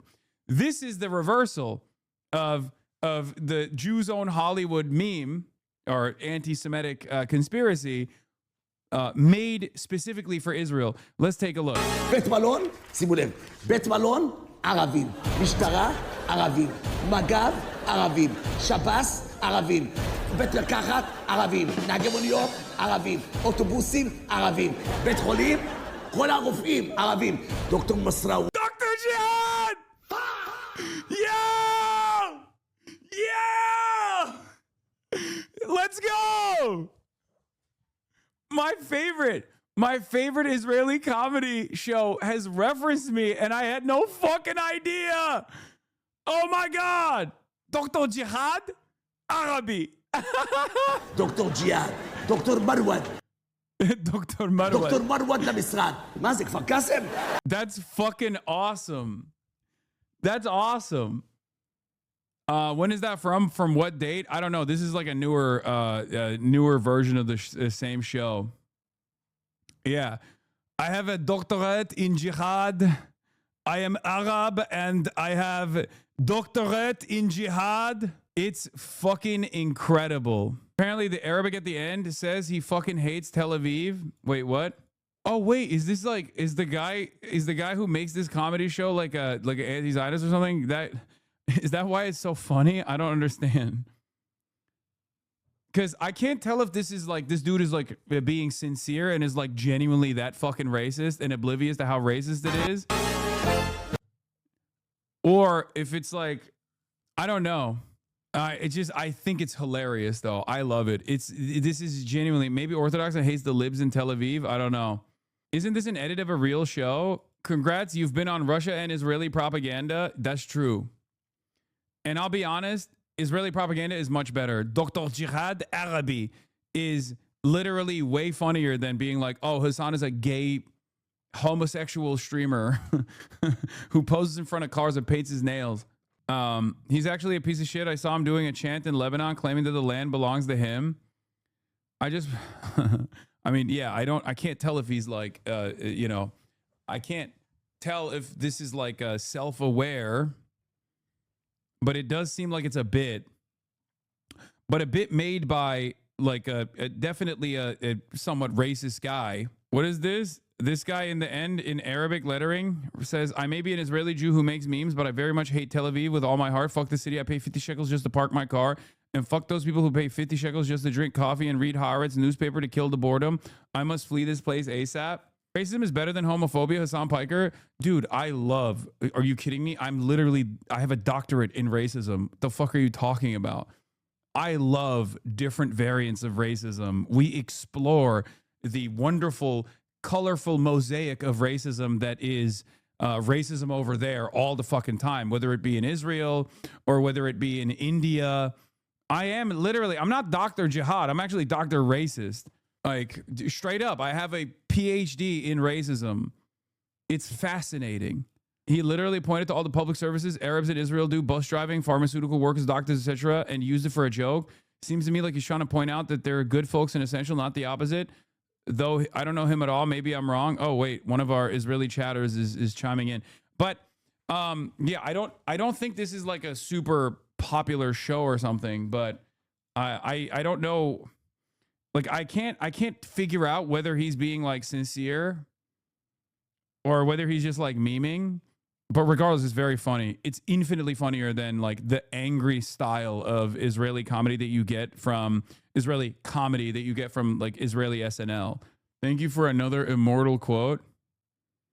I've been trying to get as many people as possible to come. Apparently, this guy's a former secular judo champion, but he became a Haredi rabbi in Petah Tikva. He's the equivalent of a televangelist in Israel. Oh, that's awesome. This shit is hilarious, and I'm Palestinian law, but I find everything these people do funny. Yeah, it's this is actually unironically funny, as opposed to like Israeli SNL is so bad. Israeli SNL is so fucking bad. Portuguese racism is cool. The word for black is the offensive word. The N-word variant is the polite one. That's crazy. Yeah, this is the guy's Twitter, but I don't know. I just don't know why. Like, he might just hate Tel Aviv because everything is expensive or something. Maybe he just like, what is this? He hates Dubai. This is like Israeli memory TV, bro. One-way ticket. One-way ticket. No, he is an actual rabbi. He is an actual rabbi. One-way ticket. One-way ticket. And Chazara, רבותיי. One way. Israeli Alex Jones? I mean, maybe. Anyway, I fucking love this guy, man. Hey, this guy is now my favorite and possibly only Israeli comedy that has ever made me laugh. Yeah. It's fucking awesome. Speaking of news, we just had that like brief sidestep there for a moment, but getting back to American imperial collapse. Trump advisor privately urging him to seek an exit ramp from the Iran war, citing concerns about spiking oil prices and potential political backlash. Things are not going good, folks. Revolutionary Guard spokesman to Al Jazeera says no American ship will dare approach the Sea of Oman, the Gulf waters, or the Strait of Hormuz. Yeah, things are. I thought this was victory was imminent, but it turns out Yankee Empire is not. It doesn't have the same fucking motion that it once did. Report shows I'm willing to live with that report. But experts say the U.S. is the only military in the war that uses Tomahawk missiles, and say it is likely an American Tomahawk missile hit the area near the school. The president yesterday also very conscious of the economic impact of the war, with oil prices climbing after restrictions in the key Strait of Hormuz, though the markets rallied last night. We're also focused on keeping energy and oil flowing to the world. Overnight, responding to the president's comments, Iran threatening to stop the flow of oil if attacks continue. The president later posting that if Iran's leaders did so, quote, death, fire, and fury will rain upon them. And amid reports that Russia is providing intelligence to help Iran target U.S. forces in the region, President Trump said Monday that he had a good call with Russian President Vladimir Putin, urging Putin to help end the war in Ukraine. And on the fighting in the Middle East, the president said Putin wants to be, in his words, quote, very constructive. Craig. Peter Alexander from the White House. Peter, thank you. Hey, thanks for watching. And don't forget, you can catch the Today Show every morning on NBC or take Today. Let's take a closer look at the comments issued by Iran's Revolutionary Guard to President Trump's comments on the war ending soon. The statement says our hands are open to expanding the war.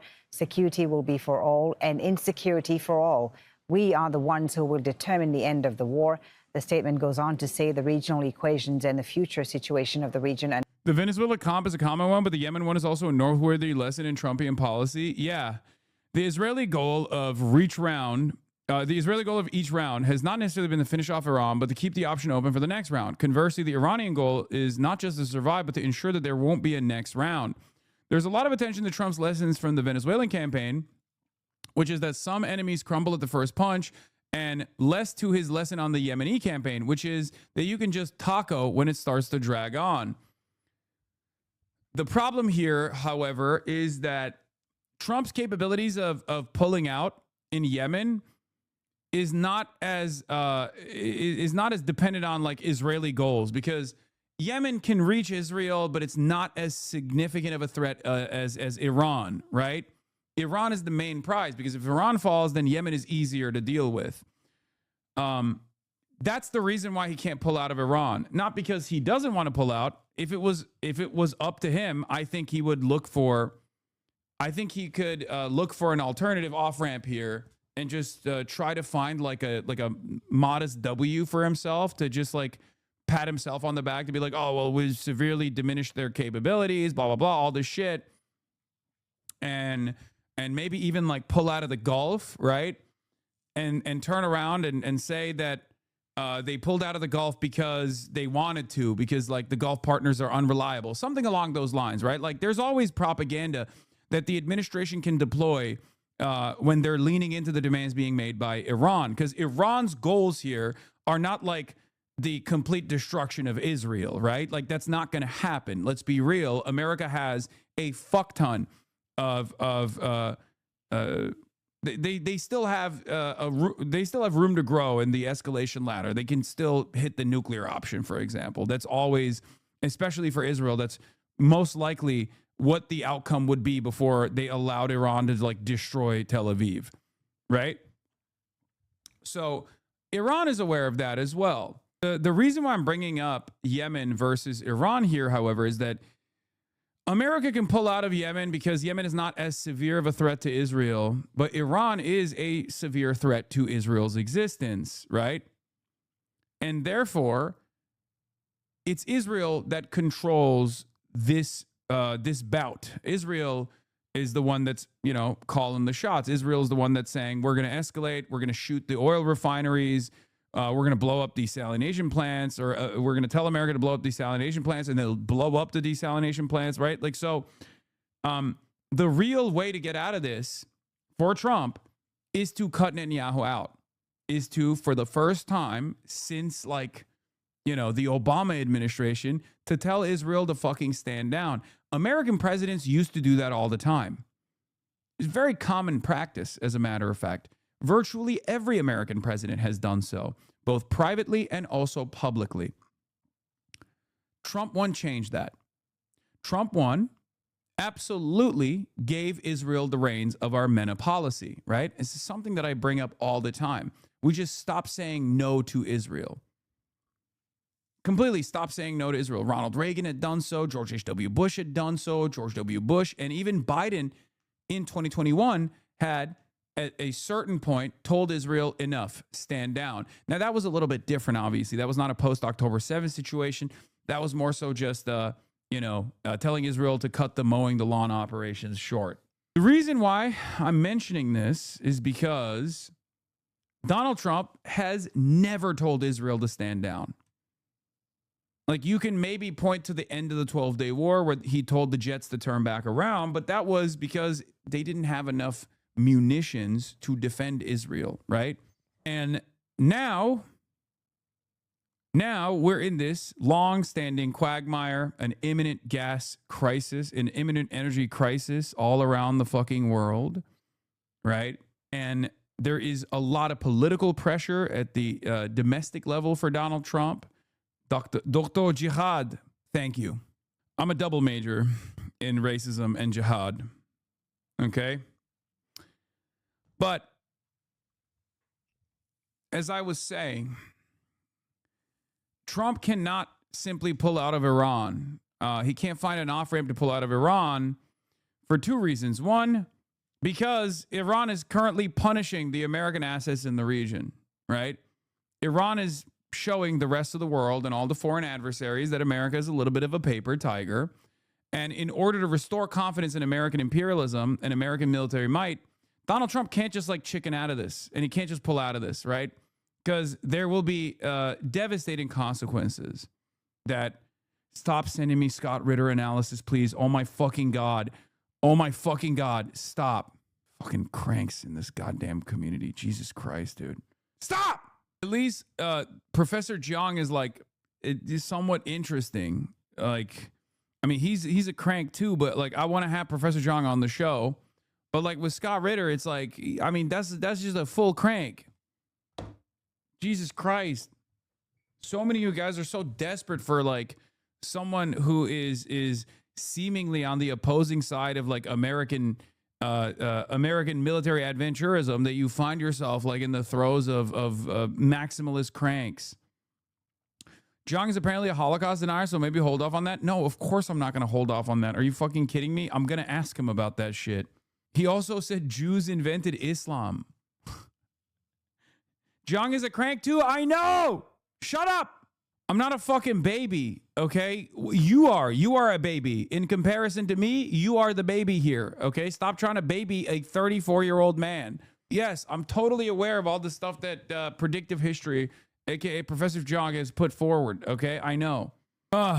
Where were we? Let's continue. Now in the hands of the Islamic Republic's armed forces, and that the American forces will not be the ones to end the war. For more on this, let's bring in Tauhid Asadi in Tehran. So Iran remaining very defiant there, Tauhid. Yes, indeed. According to the statement that we heard, not just from the IRGC, but also when it comes to diplomatic sources and the Iranian foreign minister himself in particular, we hear this very strong message that the question of how war is going to be ended, when it's going to be ended, and how long it's going to be taking is something that Tehran says the question remains for it to answer, not for the Americans or the Israelis. And this is actually a strong message of defiance that we heard. Also, the Iranian armed forces are constantly saying that they are ready for a war of attrition, for a long-time confrontation, and there is this readiness militarily speaking in that regard. Also, we see as the reality on the ground that retaliatory strikes by IRGC, one wave after another, is continued, and they are coming every time with the strong messages, that the latest of which they said that they are using +1-ton warheads in the recent and next waves of their retaliatory strikes, which is quite indicative of the very fact that the situation looks far from any point of de-escalation. And also, related to that conversation, we had the spokesperson for the Ministry of Foreign Affairs, Ismail Baghai, in his press conference yesterday to say that, quote unquote, as long as military aggression continues, talking about anything other than crushing answer is not relevant. Iranians right now, we hear from different officials in Tehran, including the Supreme National Security Council, including the foreign minister, a spokesperson for the foreign ministry, the Iranian president. They're all saying that right now, as long as the aggressions, the attacks continue, talking about any negotiation or ceasefire is not going to be on the agenda. So they have sort of conditioned any potential de-escalation to halting of these strikes, which we have been witnessing up until the moment. All right. A lot of you literally see some videos of people saying things that you agree with and instantly assume that these guys have always been fucking valid, have always provided sound analysis. Okay? It's very frustrating. Like, exercise a little bit of fucking discipline in your media diet. Like, this is how you fall for the likes of Jimmy Dore. This is how you fall for the likes of fucking Tucker Carlson. This is how you fall for the likes of, like sometimes people have different reasons for why they are saying things that are that come across as agreeable to you. Okay, sometimes people are fucking. Doesn't Al Jazeera provide pretty consistent analysis? Yes, I'm not talking about Al Jazeera. I'm talking about predictive history, Scott Ritter, Jimmy Dore, and you know, who else?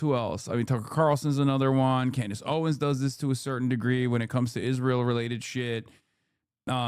even fucking Nick Fuentes. Like, you have to look at the things that these people believe, okay? You can't just like lean into one crank take that they have and assume that they know what the fuck they're talking about. Okay? Being jealous of Jiang is so low. Wait, no, Dr. Jiang is so good. Lamau, you're so jealous. Oh my fucking God. I literally want to have him on the stream. Okay? He just has a lot of, in a sea of like very good takes, right? In a sea of very good takes, he has a lot of nutty takes. Okay? He can be very insightful. And then sometimes you hear some shit where you're like, oh my God, he's out of his fucking mind. Also, he's not a doctor, I don't think. He's not a professor. I am a professor of jihad, a doctor of jihad. He is not a real doctor, I don't think. He's an English teacher in high school. Like, Dr. Jiang literally just did a Richard Spencer stream, okay? Bro, this community would literally end up fighting for Turtle Island. I know, there is so many. There are a lot of people that are just tuning in because they're looking for someone to cut through the noise, that someone that's just not fucking selling them on a lie about American imperialism being mighty. And then they come in here and they're listening to what I have to say and they're like, oh my God, you must be in agreement with like a lot of these other cranks. You must be in agreement with like everything else that they're saying. And no, like I have a very specific set of values that I very openly talk about all the time. Like if you're going to miss me when you start talking about like Illuminati and shit. You know what I mean? Like that's not something that I am going to be on board with. I thought Jiang was a Harvard professor. No, he's not. What the fuck? No, he's a English teacher, I think in like Beijing high school or something. Yeah, he's a big like free society or Freemason secret society guy. But I want to explore it. I want to explore what he has to say. Like, look, the most reliable people that I will always ride for, that I will, even if I have my disagreements with them, is people like Mersheimer, okay? People like Jeffrey Sachs, people like Norm Finkelstein. These are people who are endlessly reliable when it comes to their analysis, their foreign policy, their interpretation of events. Chris Hedges is another guy, right? Like these are people who are legit. These are serious people. They're consistent. They have a fully developed worldview. I might not completely agree with everything that they're saying, but like they're not fucking cranks. Okay, Yanis Varoufakis is another one. Abby Martin is another one. You know, they have a body of work that you can lean into, that you can learn from, that you can actually that you can actually fucking listen to. There are, however, a lot of other people out there in the periphery that are, dancing in the waters of being fucking cranks. Trita Parsi is great for Iran-related things as well. Yes. Anyone from CIP or anyone from Responsible Statecraft is pretty solid, pretty reliable, I would say, as a part of, two of the only fucking think tanks that exist out there that are unironically not as like gung-ho on maximalist American military conquest. Yeah, listen to people that go on Democracy Now!, for example. Those are solid people. Those are reliable people. Okay? Some of you see someone that like kind of agrees with you and you just lean into it. All right, let's just continue with this. Let's find out the Israeli reaction with Nida Ibrahim, who's in Ramallah in the occupied West Bank. Israel and the U.S. are, of course, engaged in this conflict together. They launched it together against Iran. How are Israeli officials viewing President Trump's comment that the war might be winding down? Well, we're not expecting them to make these official statements in public, but we expect a lot of lobbying to be carried out behind the scenes. Let's not forget that today we were supposed to see the U.S. Middle East envoy, Steve Witkoff, as well as Jared Kushner, Trump's son-in-law, come into Israel, but that visit has been cancelled.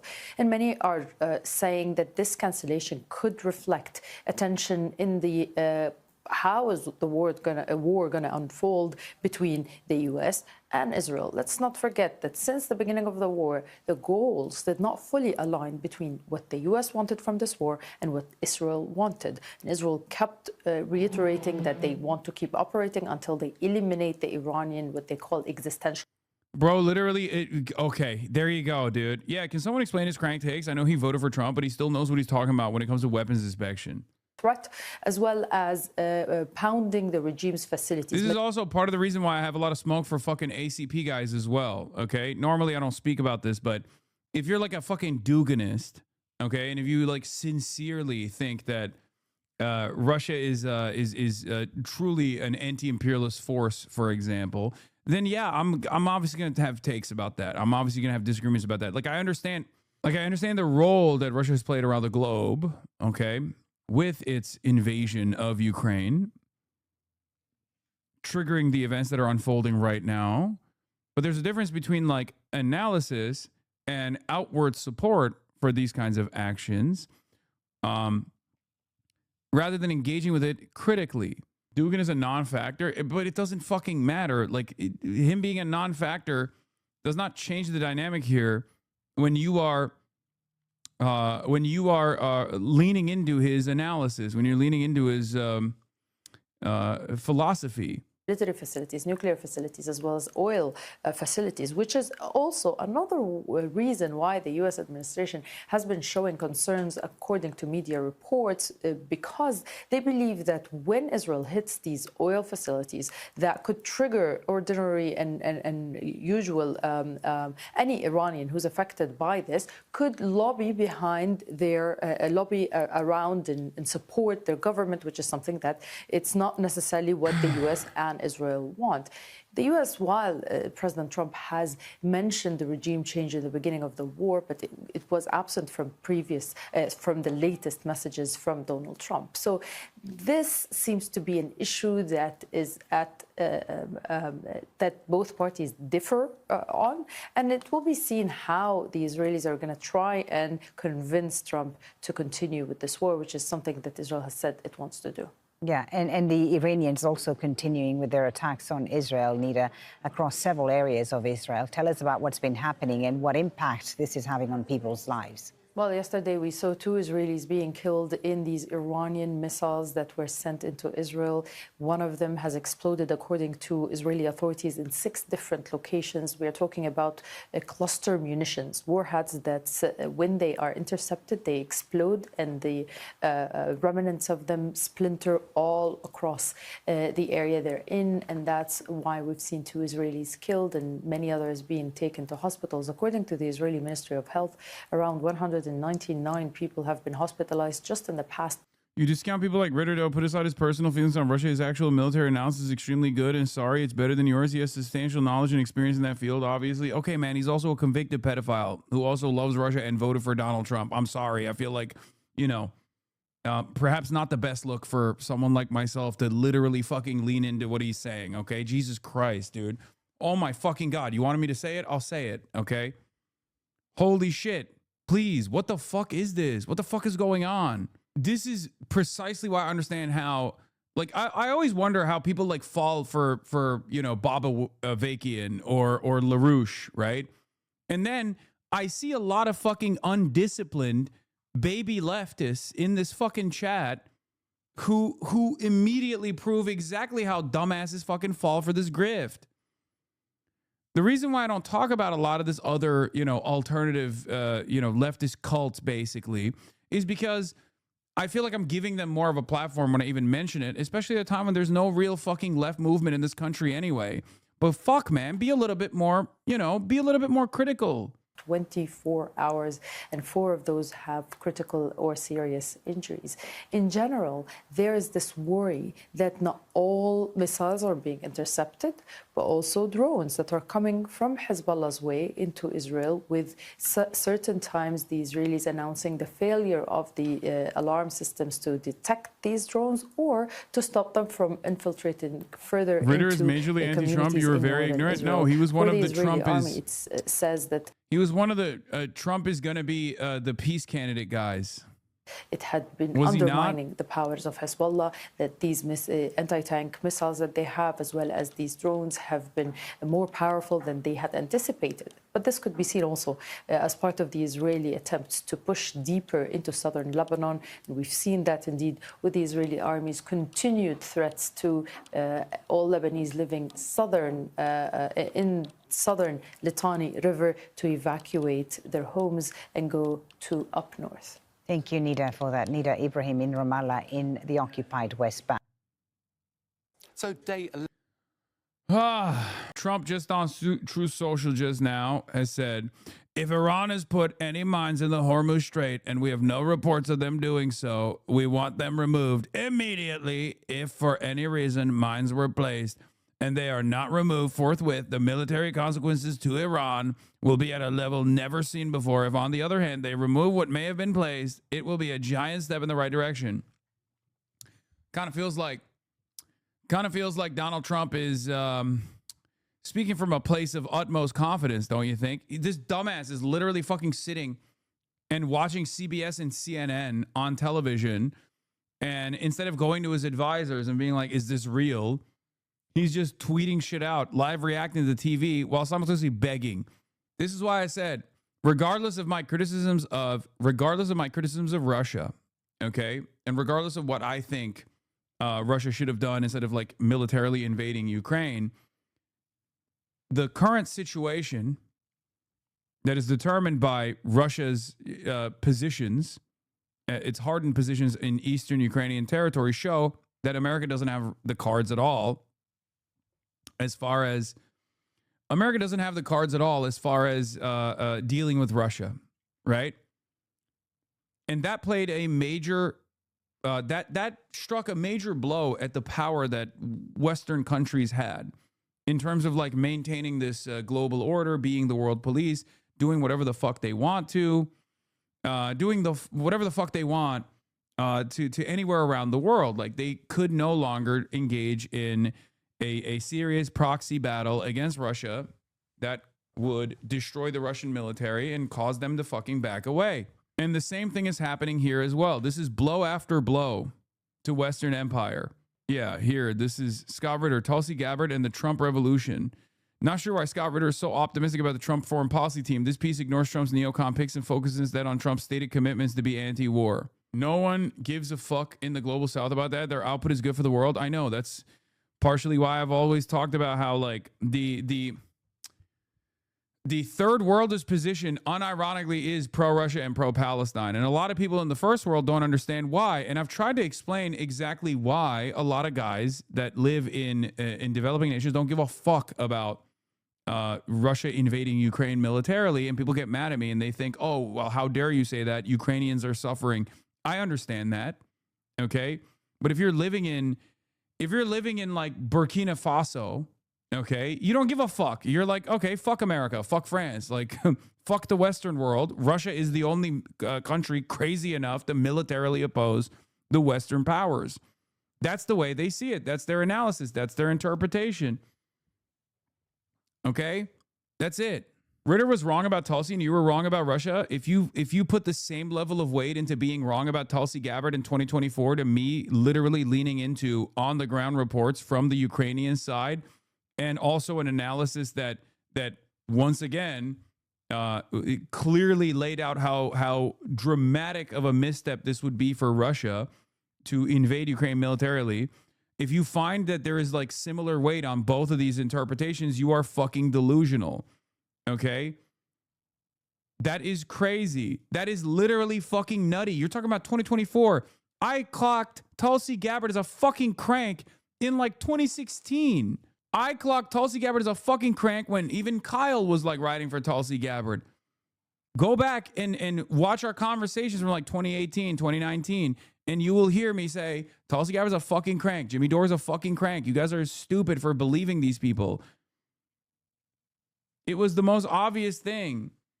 This is not the same as assuming that Russia wouldn't be wild enough to fucking invade Ukraine militarily, a country with 40 million people. whose entire nationalist project is quite literally designed around not being Russian.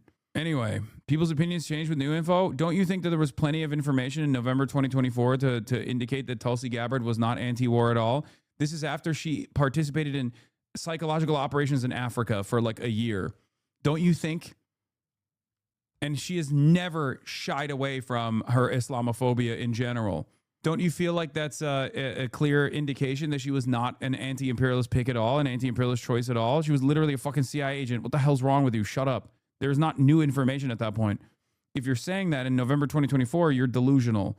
And I'm going to obviously mistrust your analysis.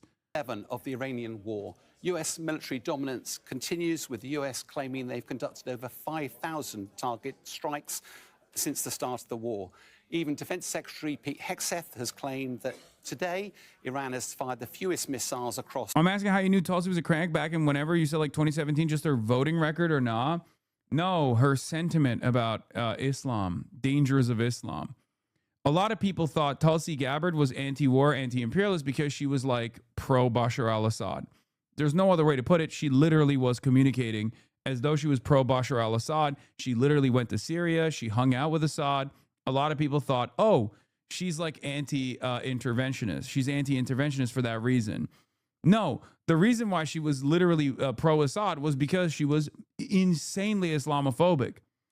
She openly said that she doesn't want to engage in unnecessary interventions. Whenever someone says that, Glenn Greenwald does that every now and then too, but not as much right now. Glenn Greenwald's analysis is a lot more sound nowadays, even though he also was the Trump is the anti-war candidate as opposed to the Democrats guy. Okay. But even before she like fully leaned into Donald the Dove nonsense, her close ties to BJP and Hindutva fascists and her unimaginably maximalist anti-Islamist position, anti-Islam position, not anti-Islamist position, caused me to obviously identify her as a crank and someone who was not sincere about presenting herself as a fucking anti-war pig. She literally had no issue with drone warfare. She talked about how she loves drone warfare and how we should actually do more drone warfare, as a matter of fact. By 2024, she had already participated in psychological operations in Africa, in the African continent, regardless. So at that point, you definitely knew that she was an agent of empire. So it's even beyond that point. Like it's past the point of her becoming an associate with Donald Trump and basically like switching sides. It's ridiculous. It's ridiculous at that point to still think like she's actually anti-war. You're out of your mind. Anyway, let's continue. At America since the start of the war, and by contrast, it's been the busiest day for America targeting Iran, which has led to President Trump. Democrats aren't anti-war either. The fuck? When have I said the Democrats are not? The Democrats are not pro-war. I understand that. My assessment on this is if you don't have the same level of smoke for both fucking parties, it's not crazy for me to assume that you're kind of on board with one of the two parties. I have the same analysis for both parties. And I will even talk about like what marginal differences exist between two parties. A lot of people will then turn around and say, I'm a fucking sheepdog for the Democrats for that reason. It's very frustrating. Okay? It's very, very frustrating. I want to move the needle in the appropriate direction to the best of my ability with the limited confines that I'm working with, okay? No, we're not being rated by Asmongold. This is a natural process of having a consistent anti-imperialist position. There will always be some cranks that people lean into without realizing that these guys are like conspiracy theorists or cranks. It's fine. To not only talk about this. Is the difference between anti-imperialism and like campism, maybe? Even though if you're a campus, you're like right 99% of the fucking time, so it doesn't even matter for the most part. But that 1% is significant because that if your analysis is, if you're leaning into ridiculous idealism in your analysis, then you're gonna have faulty analysis and you're gonna go down weird rabbit holes. This is the reason why we always oppose Nick Fuentes' interpretation of events, because Nick Fuentes is operating on an anti-Semitic level. His care and consideration for like America's militarism in the region is literally around like Jewish control, the international Jewry, all this shit. Okay, it's ridiculous. It's nonsensical. It's crazy fucking conspiracy theories. Being very close to winning, but also saying this could be an absolute victory. The challenge, of course, is this realistic based on what we're seeing from a military perspective on the ground? There's no doubt at all that America and Israeli focus at the moment is on the offense, but it's really clear that you also have to look after the defense, not only to make sure you limit casualties on your own side, but also to protect the infrastructure, not only your own air bases, but also that of the Middle East partners. At the start of the war, it was believed that Iran had about 1,500 ballistic missiles, about 100 launchers, and potentially more than 80,000 drones. But it's also believed that since the start of the war, they've used up about 500 of their ballistic missiles and about 2,000 of the drones. 40. There's no clear-cut number on how many drones exist in the Iranian stockpiles, but the estimates are around 50,000, just so you understand. And also they have the capabilities to consistently manufacture these drones in underground facilities.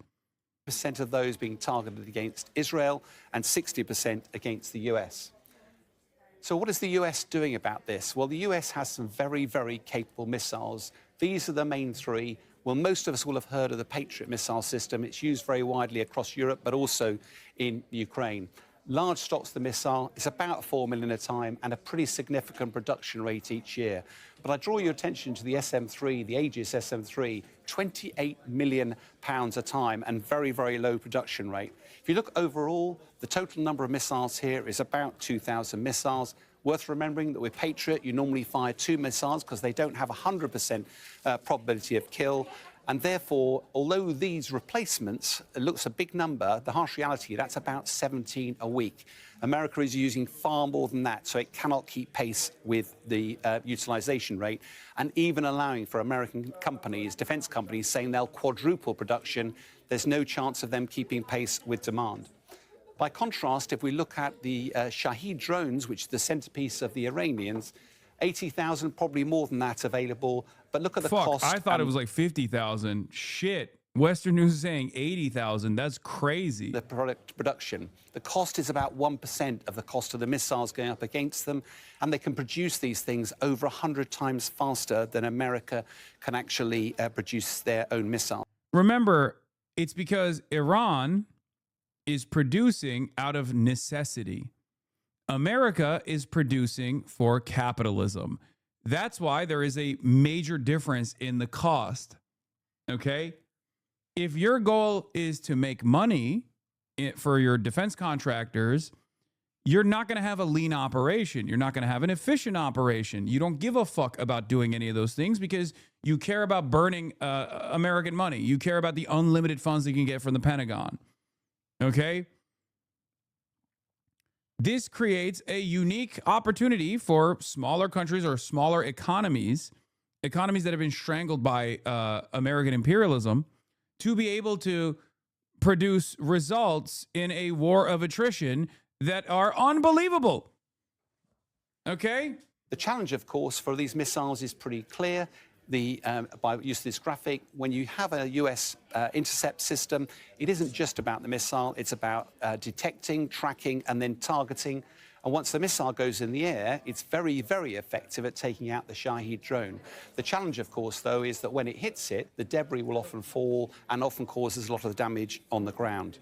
The harsh reality here is that although the United States is a major military superpower, it's using its dominance in the air and in space to deliver dominant effects.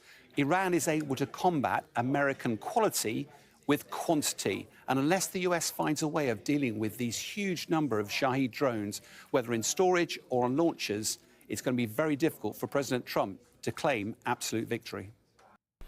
On day 10 of Operation Epic Fury, we are winning with an overwhelming and unrelenting focus on our objectives. What are those objectives? It changes on a day-to-day basis, you know? Sometimes it's regime change. Other times it's like demanding that Iran back down. Other times it's flexing about how we blew up like a naval asset off the coast of Sri Lanka. Every day there's a new victory. Okay. Operation APAC Fury, Operation Epstein's Fury, fantastic results. We're winning so greatly. Mr. President, they're saying, please, we are winning too hard. We must not win any longer. And I say, no, we're going to keep winning. You know, that sort of thing. Which are the same as the day I gave my first briefing here on Operation Epic Fury. They're straightforward, and we are executing them with ruthless precision. One, destroy their missile stockpiles, their missile launchers, and their defense industrial base. Missiles and their ability to make them. 2, destroy their navy. And 3, permanently deny Iran nuclear weapons forever. It's a laser-focused, maximum authority mission delivered with overwhelming and unrelenting precision. No hesitation, no half measures.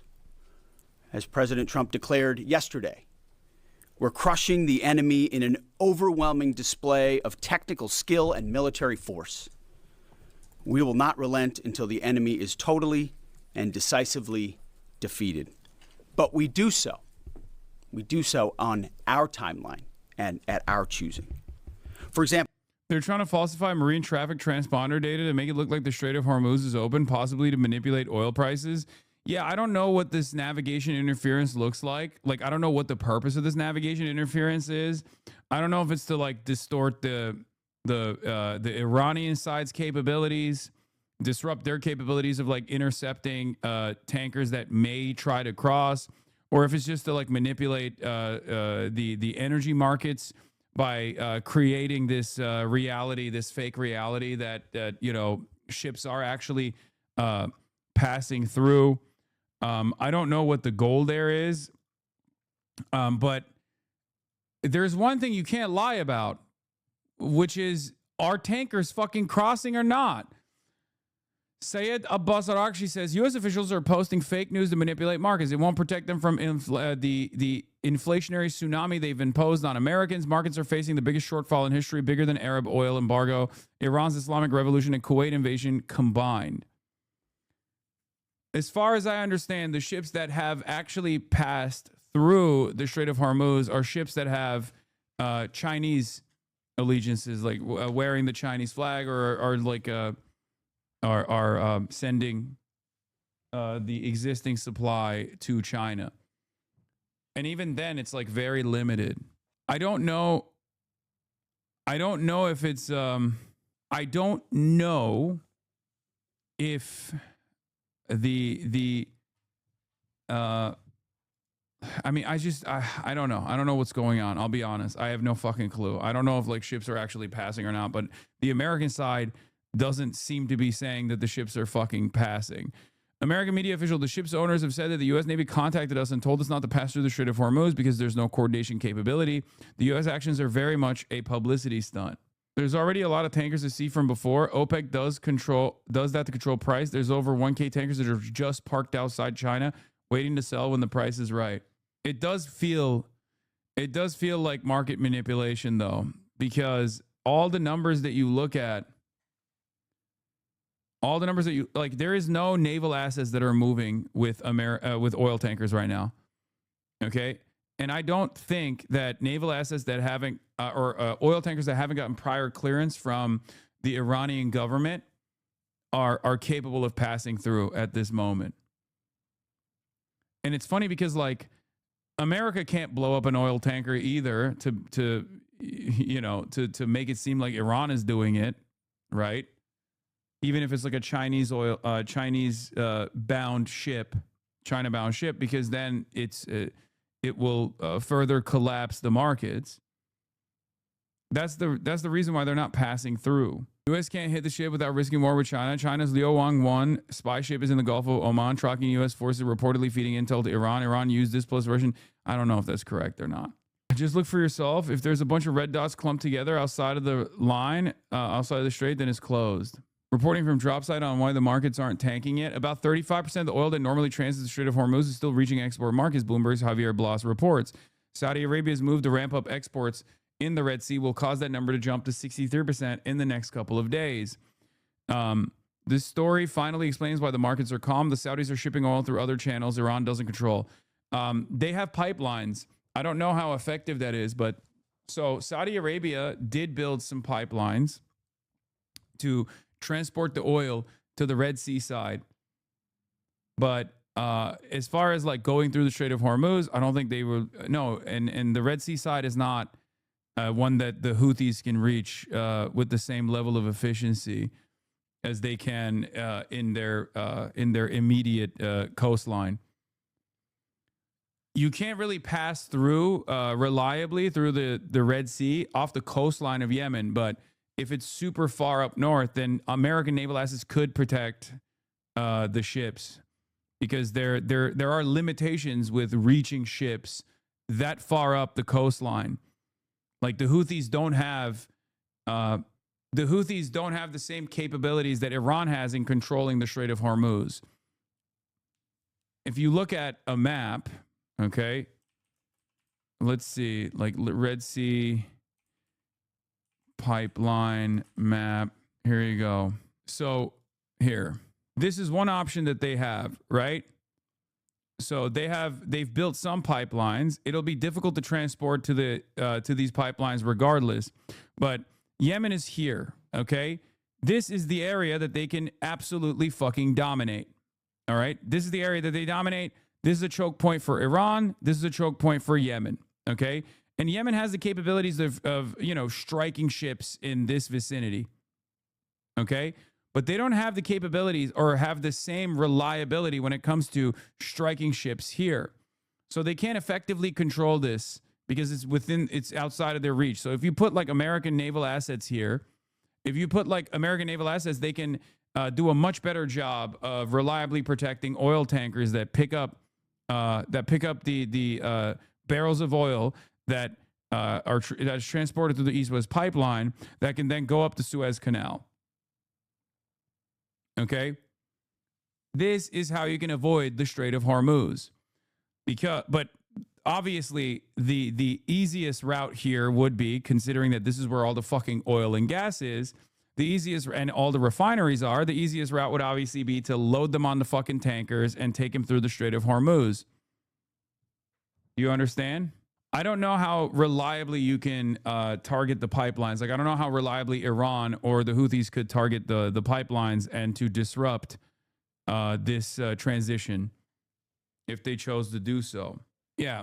Now, obviously, there are issues with the pipeline as well. It's more expensive. There's more transportation costs here, too, because they're not, there's a lot of oil refiners in this entire area that you still need to deliver to the East-West pipeline. But I guess like Saudi Arabia's own refineries are directly connected, so they can activate this, and that obviously will add some, that's a logistical hurdle. It's going to add some time to reliably start this process. So for a lot of people, because they're min-maxing, this is what capitalists do. They min-max. They're still choosing to wait it out with the hopes that like Trump will de-escalate and pull out, and then the Strait of Hormuz will be open once again, rather than lean into this pipeline.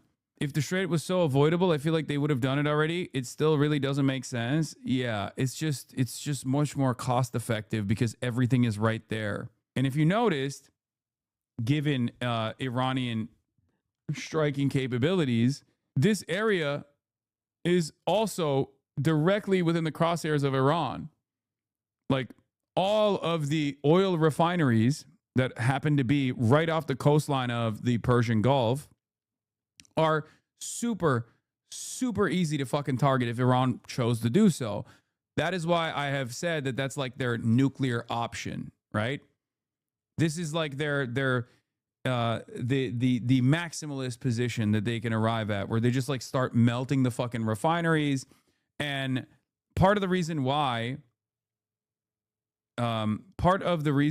they don't do that is obviously because that's like the last resort, right? Which is why it's extra dangerous for Israel to start entertaining bombing Iranian oil refineries, because if Israel goes up the escalation ladder and starts actually crippling the Iranian oil infrastructure, then Iran can retaliate by destroying all of the oil infrastructure in the Gulf. That would be devastating because it would take fucking years to, or at least months after the conflict is over, to like rebuild these facilities, depending on how much damage they've taken. Not only that, but also if they're still in production while they get hit, then the damage is tenfold.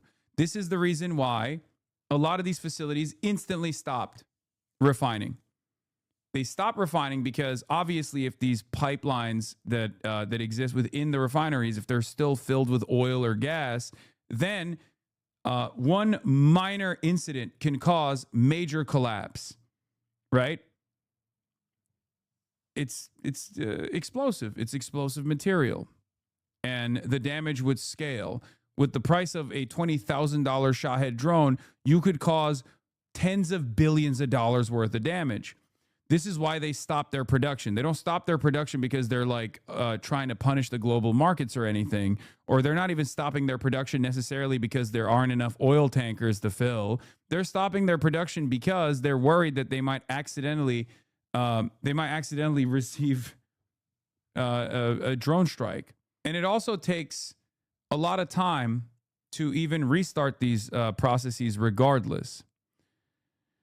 So it's a totally fucked situation. This is they're they don't have to mine the Strait of Hormuz at all. As you can see, it's a 20-kilometer choke point right here that is, slammed. That is probably peppered with Iranian fixed ballistic missiles, and the Iranian capabilities are obviously much more vast than that. They have go-fast boats. They have a bunch of tech that we haven't even seen yet. As far as like their true naval assets, the real Iranian Navy. So for them, this is, this is open season. Like this is why I kept repeating, if there was any sort of ambition from America to try to ensure the oil tankers and then send naval assets alongside oil tankers, they would give Iran a major W here, because Iran would slam the fuck out of those naval assets, and there would be a horrifying image of an American cruiser, not an aircraft carrier necessarily, but like some kind of American destroyer, for example, being destroyed by Iranian drones, by Iranian go-fast boats that could absolutely blow the shit up. They would overwhelm them with their cheap and accessible drones. They would overwhelm them with their missiles. Horrifying from the perspective of America. Okay, no American general wants to sign off on one of the worst incidents that could happen in American military history, American naval history. Okay. The other option that they have is to take Karg Island, or it's not necessarily an option, but it's like the American nuclear option, up the escalation ladder. That would require boots on the ground. That would mean a fuck ton of American military dying in the process, for the record. And it seems like that's what they're actually petitioning for here. That's what the American Enterprise Institute wanted to do, a suicide mission, a Battlefield 3 map, many of you have probably seen. Okay, this is Karg Island is where 90% of Iranian oil passes through. Okay, it's this tiny island where 90% of the Iranian oil passes through. America wants to take it over militarily. That would require boots on the ground. You can't do that with fucking special forces. You need any kind of military action in this region requires a logistical supply chain that you simply cannot create. Why can you not create it? Because America has military bases all around this region, right? Let's look at a map again. Let's look at another map. I'm fucking turning into predictive history here, but U.S. Gulf military bases, okay? Here. These are some of the U.S. Gulf military facilities in the Middle East. Every single one of them, with the exception of Turkey, has been hit. Okay? Every single one of them has been overwhelmed by Iranian drones and Iranian ballistic missiles. This is the reason why. This is the reason why Iran has been striking these facilities. Because without these facilities, you cannot create a supply chain. You cannot literally consistently feed your military. You can't feed them with munitions. You can't feed them with weapons. It's not like you can just like paratroop into Kharg Island and then seize it, right? Especially a heavily guarded area like Kharg Island is going to require a shit ton of support. You need satellites. You need communication systems. You need bases that you can actually send troops through. You can't do that right now if Iran has shown that, you know, they have the capability of cratering fucking American military bases, as they have done so in Bahrain. You can't really do that if Iran is straight up destroying a lot of these facilities for the past 9 days. It's going to be a lot more difficult. It is going to be a lot more difficult to, who remembers the Battlefield 3 map, the Kharg Island resembling Iran's seaport for oil exports? Crazy that we might actually see strikes on it a decade in real life. In the real world, and this was a major issue for Russia as well, in the real world, when you have a steady military operation with boots on the ground, you need to constantly refuel those boots. You need to give them, you need to send in munitions. You need to send in additional troops if necessary. You need to send them weapons. You need to send them food. If you can't create a direct line between the front line and all these other bases, which you currently can't because Iran is consistently pummeling these bases, then you can't do a military operation at all. This is the reason why, yeah, and medical supply too. This is the reason why Iran has been steadily pummeling the American military bases. That's why it was so fucking stupid for a lot of the American commentators to be like, why is Iran attacking all of their fucking neighbors? I wonder why. This is the reason. This is the reason why they have been effectively neutering American military bases in the region. All right? High-resolution sat images of Iran's attacks on U.S. bases in Kuwait. Oh, my lordy. It wasn't a real question. They were just peddling propaganda like Jon Stewart. Yeah. Why are some of the Iranian people celebrating the war? What do you mean? Like celebrating Iran's response or celebrating the fact that Iran is getting bombed? Kharg Island is up the Gulf. So someone said Kharg Island is up the Gulf near Kuwait. So an invasion fleet will have to pass through the strait and travel some 500 miles alongside Iran's coast. They're not doing that. That's not happening. There is no shot that that's happening. Okay? That would be insane. What they can try to do is invade through Iraq. But the problem is Iraq has a fairly large Shia population, and Iraq has been consistently also both on the ground and through rockets from Iran blowing up American military bases anyway. So you can't even create a direct line here. You can't do it through Kuwait. You can't do it through Iraq. That was the purpose. That was the reason why Iran was blowing up the American military bases, to render them unusable. The long-term goals of Iran here, obviously, are to cause America to retreat. They've said it openly. The IRGC has said that if Gulf nations want their oil to go through the Strait of Hormuz, we are willing to bargain with them. Our only condition is you tell America and Israeli assets to leave your countries, right? That's it. So if they say yes, which, you know, for the time being, they're not going to do that, obviously. But if they were to say yes to that, if they were to agree to that, and you know, pull their troops out, and completely leave those bases unguarded, then Iran would allow safe passage for their oil tankers, for their gas tankers. Yeah, I heard from Colonel Wilkerson that Kuwait base was very important for ground deployment of troops in Iran. Yes, the Kuwait base is also very important. It's the one that is like directly across from Kharg Island. Kuwait is important and Iraq is very important. But Iraq, I think, has like larger bases than Kuwait, if I'm not mistaken. I might be wrong about that though. This is in 2021. These numbers are not correct any longer. I don't think Iran is mining the Strait of Hormuz. The only place that I've heard that from is CBS News, and then CNN is reporting on CBS's original reporting. I don't have any reason to believe CBS News. Okay, I don't have any reason to believe CBS News at all. CBS News is Israel news, and CNN is increasingly becoming Israel news as well. So until I see some real news, until I see something real, something that's tangible, something that I can fucking look at, or reporting from a more reliable outlet, I don't believe in the mining of the Strait of Hormuz, especially considering that you don't have to mine the Strait of Hormuz to shut off the Strait of Hormuz. It's very clear. The last couple of days proves this reality. I am pleased to report that within the last few hours, we have hit and completely destroyed 10 inactive mine-laying boats and or ships with more to follow. President Donald J. Trump. Yeah, I think that there are...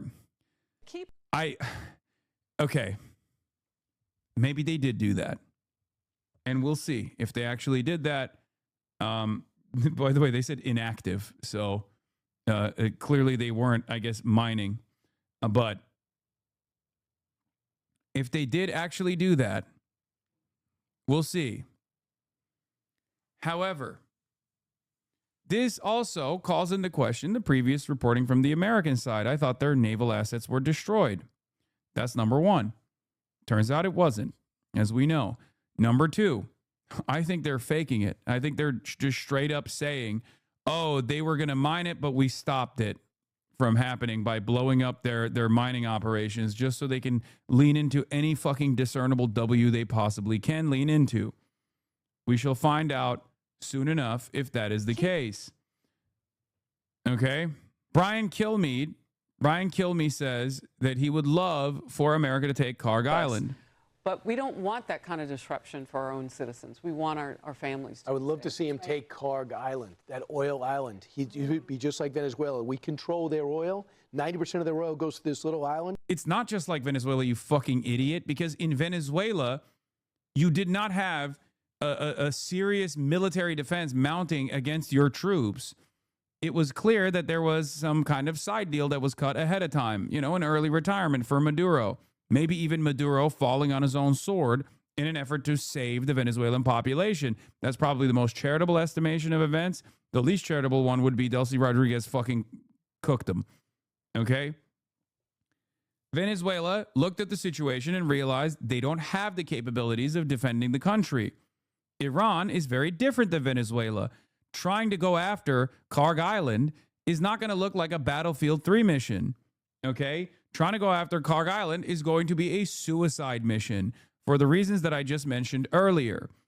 Because there is no supply line that you can set up effectively. It is so fucking stupid. The president talked about it in a 1988 interview, and I think he should grab it. When did that portend stability? Says a man who never even heard of Karg Island a few weeks ago, but somehow he thinks he's entitled to its oil. Yeah. Can Iran mine the Strait and also at the same time allow Chinese boats to go through it? No, they can't. That's part of the reason why I don't think they're mining the Strait of Hormuz. That's why I don't think they're mining the Strait of Hormuz, because I think that they want to have leverage. Like they want to be able to bargain with the closure of the Strait of Hormuz. Okay? It's a good threat to have, and they have the capabilities of doing it, but they're probably not going to do it for the time being, because they want to be able to go up the escalation ladder. U.S. forces have destroyed 10 mine-laying boats in and around the Persian Gulf and the Strait of Hormuz. Yeah, either they found and like domed some assets that weren't working, or they just, they're just lying. I'm sorry, but can you explain what you mean by mine? Like sea mines, dude. What the fuck? Like, those big things with like pointy things coming out of it. I don't know what the modern version looks like, but mines, like bombs. They go boom when you come near it. They're magnetic. They're floating. And when a ship comes near it, it automatically attaches to the ship and explodes. Okay? I suspect that like the modern version of the mines that Iran has are probably a little bit more advanced than that. By the way, this is what they mean when they mean mine laying boats. Yeah, Iran has begun laying a few dozen mines in the Strait of Hormuz. According to two people familiar with the U.S. intelligence reporting on the issue, Iran still retains upwards of 80 to 90% of its small boats and mine layers. One of the sources said, I don't think this is reliable intel anyway. But yeah, they're like, that's different. That one is legit. Okay. This is one of their boats that unironically deploys smaller go-fast boats. Okay. Like, and drones as well. I don't know if this is a real video or if it's AI or not. It's probably a real video. That's one of their real fucking boats, though. That's like a real catamaran that has like capabilities of deploying submarines, like or what is it, unmanned, unmanned like sea vessels. It's not like called a UAV. I think it's called like No, it's not a USV either. No, it's like there's a different unmanned surface vessel. Yes. It is a USV. You're right. That is one of their legit boats, or a UUV. Iranian lithium UUV a little while ago wrote about UUVs and how they will become a major threat to any large navy. I want you to read the article. Also pointed out that Iran already has one of these models, the Azdar. It reaches 18 to 25 knots with batteries that can last up to 4 days in patrol mode and cover more than 600 kilometers at low speed. It's not Iran ships that keep the Strait of Hormuz closed. It's a highly modern asymmetrical arsenal of UUVs, USVs, and UAVs, and anti-ship missiles and go-fast boats armed with missiles. I see the chance of the U.S. Israel having success in any forceful action to open the strait are very low. How much damage would the mines do? What do you mean? It would just blow up. Dude, we're talking about oil tankers. It doesn't take much. It's over. When it's lit on fire, it's another fucking ecological disaster. Just like it doesn't take much to blow up a fucking refinery, especially if it's operational. It wouldn't take much to blow up one of these oil tankers because, you know, the material that they're transporting is explosive. Breaking, Iran for the first time used an unmanned surface vehicle, USV, in the current war. Footage suggests an unmanned boat attacked an oil tanker off the coast of Kuwait. There you go. Sounds similar to the Millennium Challenge. Oh my gosh. Ironically, the Millennium Challenge took place in 2002, so the Iranian capabilities were severely limited at the time, and yet the American admiral that was supposed to be commanding the Iranian naval fleet still utilized very similar tactics. This time around, however, you don't even need to actually put fucking like dudes running the go-fast boats and engaging in like suicide missions.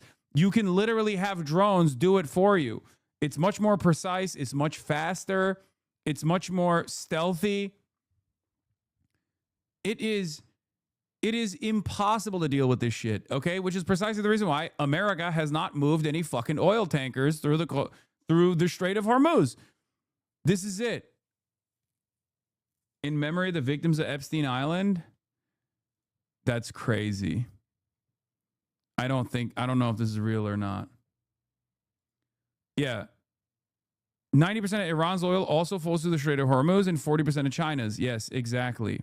What is this? Mimic future capabilities. That was the point of the war game, but Iran's now lapped even the most cutting edge of the exercise. Yeah. The third photo in this article shows modern sea mines that China uses that loiter around autonomously and target ships. They're basically patrolling and loitering torpedoes. China's torpedoes, new sea mine, make military parade debut, expert highlights, and maritime blockade capabilities. Multiple types of underwater equipment. You see all that new ICE morons trying to get their bonus signed themselves up to get drafted first? Wait, really? That would be fucking hilarious. My mom says this has to do with China more than we think. What does that mean? I mean, it's not wrong. Everything that America does, it does with China in mind. China is the major op here in the current iteration of the Cold War. Having said that, is this actually bad for China? No, it's not. It's actually still very good for China. Because American military capabilities diminishing literally in China's backyard in South Korea as a direct consequence of America trying to use all their THAAD batteries in Israel is insane for China. These last 10 days basically showed the rest of the world, and especially China, that America cannot actually engage China in a proxy. If they can't engage Iran, if they cannot engage Iran militarily, they cannot engage China. If China were to go to an island like the Philippines, right? China could just take it. What the fuck's America going to do? They can't directly wage war. All they can do is like turn it into Ukraine.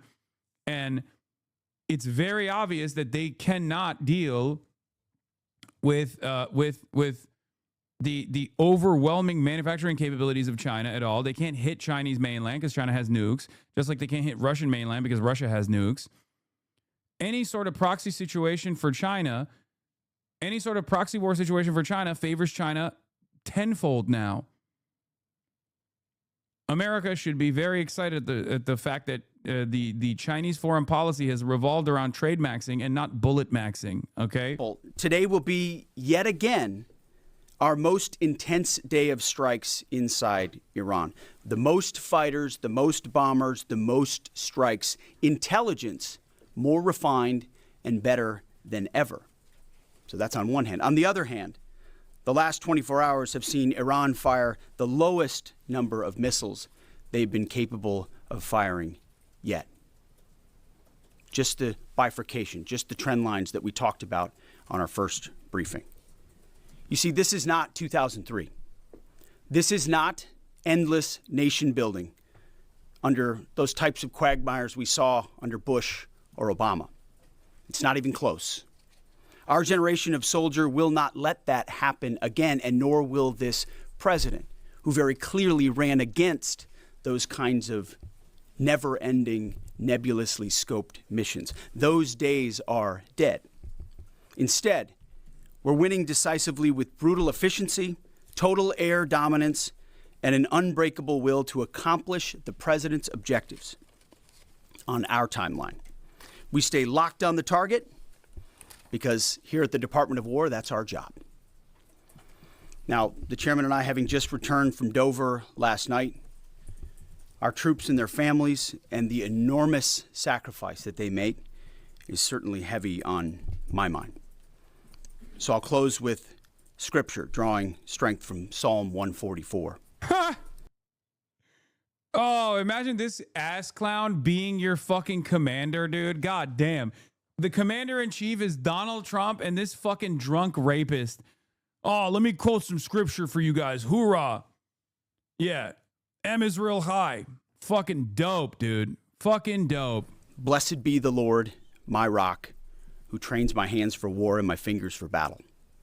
He is my loving God and my fortress, my stronghold and my deliverer, my shield, in whom I take refuge. Yeah, it's always funny when they're like, Iran is a radical theocracy that leans heavily into the Quran. Look, they're quoting verses from the Quran, and it's like, then we do this shit. It's fucking fake poser shit. Like, let's be real. For the American side, it's fake poser shit. At least for the Iranians, like, they are actually Shia. You know what I mean? They're not faking it.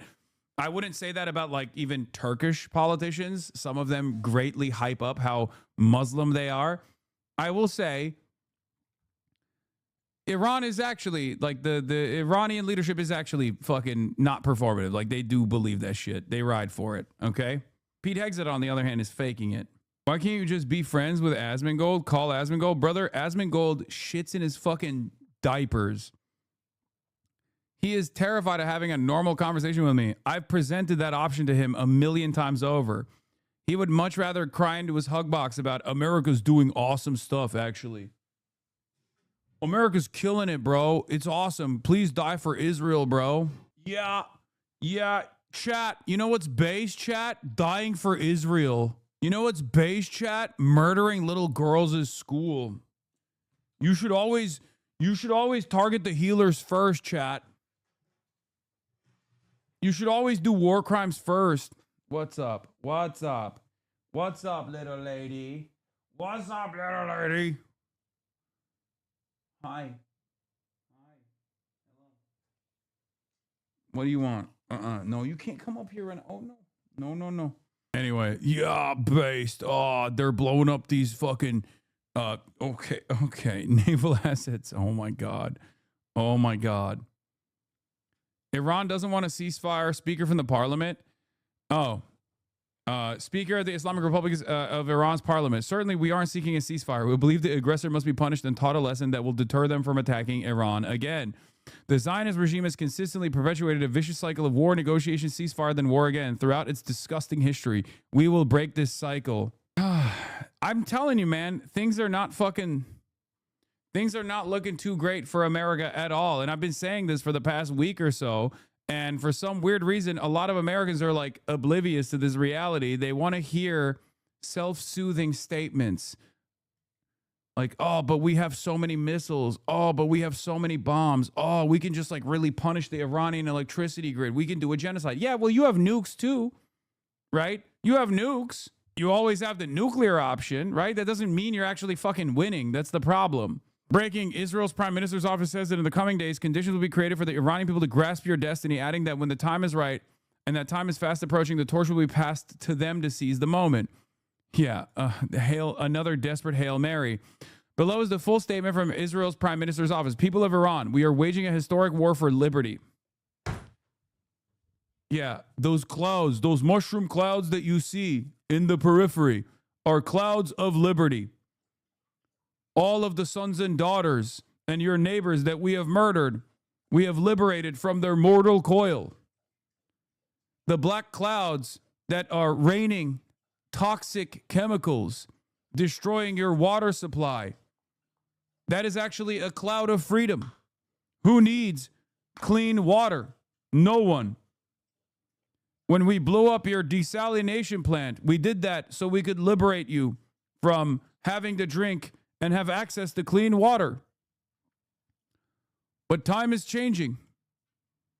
Together with the United States, we are hitting the tyrants of Tehran harder than ever. The Ayatollah is no more, and I know you do not want him replaced with another tyrant. So you must act. We are creating the conditions for you to do so. We have hit countless regime targets. We have taken out thousands of IRGC operatives and hundreds of their missile launchers. We are focused on regime targets and are doing our best not to harm the people of Iran. We are your ally, your best ally. We fully respect your sovereignty, culture, and heritage, which is why we have been blowing up cultural landmarks in Isfahan, one of the most beautiful cities on the planet. That's why we have been blowing them up. You asked for help, and help has arrived. We will continue to hit with growing force the tyrants who have terrorized you for decades. The Ayatollahs and their henchmen are on the run, but those cowards have nowhere to hide, which is precisely the reason why we killed the 87-year-old Ayatollah Ali Khamenei in his own house as he was tending to his garden. You know, in hiding and on the run, of course. In the coming days, we will create the conditions for you to grasp your destiny. Your dreams will become a reality. When the time is right and that time is fast approaching, we will pass the torch to you. Be ready to seize the moment. Yeah, they got nothing. I can't read this as anything but a fucking desperate Hail Mary, you know? Boeing has won a $289 million contract to supply Israel with up to 5,000 small diameter bombs capable of striking targets from more than 40 miles away, sources tell Bloomberg. Oh, my Lord. Oh, great. Netanyahu has done several speeches trying to get the Iranian people to start protesting and overthrow the government amidst the war, and the message keeps feeling more and more desperate as nothing happens.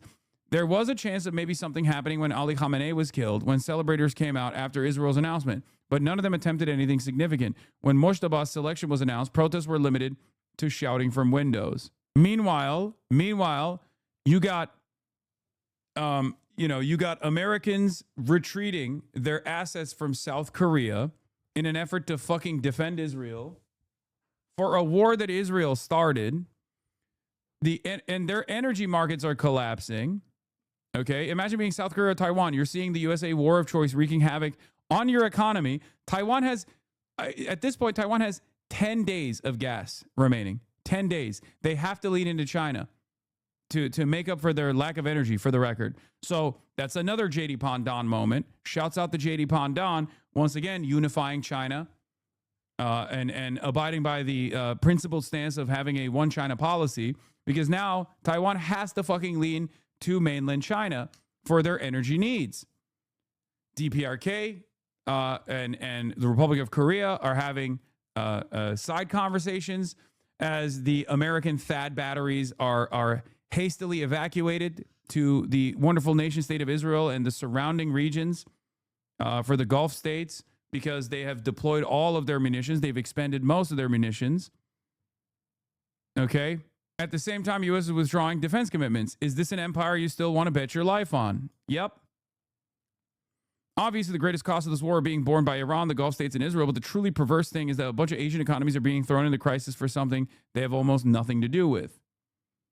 They made their bed, and now they must sleep in it. Would the situation change if Iran were to acquire nuclear weapons? Ironically enough, this is why Mearsheimer is correct when he says if Iran had nukes, then the region would be much more stable. The reality of the matter is, yes, if Iran had nuclear arms, none of this would be happening right now. A lot of Americans think, oh, if Iran had nuclear arms, they would just like nuke Israel or whatever. No, of course they wouldn't fucking nuke Israel. All right? They would just have the maximum deterrent for Israel to go in and do whatever the fuck it wants to do. Iran having nuclear proliferation would actually cause Israel to be a much more realistic actor in the region, much more restrained actor in the region. This is why Mearsheimer's assessment is correct. If Iran had nuclear weapons, the global energy markets would not be collapsing right now. The Strait of Hormuz would not be shut down right now. The Iranian population would be safer right now. Okay, they wouldn't be getting fucking bombed. Israel would not even be able to do half of the shit that it's doing in the region. That is precisely the reason why Israel never wanted Iran to get nukes, regardless of the fact that Ayatollah Ali Khamenei already had a fucking long-standing fatwa on nukes and refused to allow nuclear proliferation. They would increase the uranium enrichment over and over again in order to get better leverage in the negotiations with the United States of America, but they were perfectly willing to cast that aside for sanctions relief. And they did so. Under the JCPOA, they were committed to the multilateral agreement that was put forward, where there were Russians that were involved, the Chinese were involved, European actors were involved, the American state was involved. It took years and years to get to that point. And in exchange for sanctions relief, Iran was committed to denuclearization. But then Donald Trump came in. Donald Trump came in and fucking destroyed that deal. It was a disaster. Yeah, also, I'm not alone in this. Look at the end of history. Mr. Francis Fukuyama. North Korea was right about nuclear weapons, dude. Many people are saying this. First, it was Ian Bremmer. Now you got fucking Fukuyama saying it. Yeah. Iran also capped their missiles at 2,000 kilometers in order not to reach Western Europe.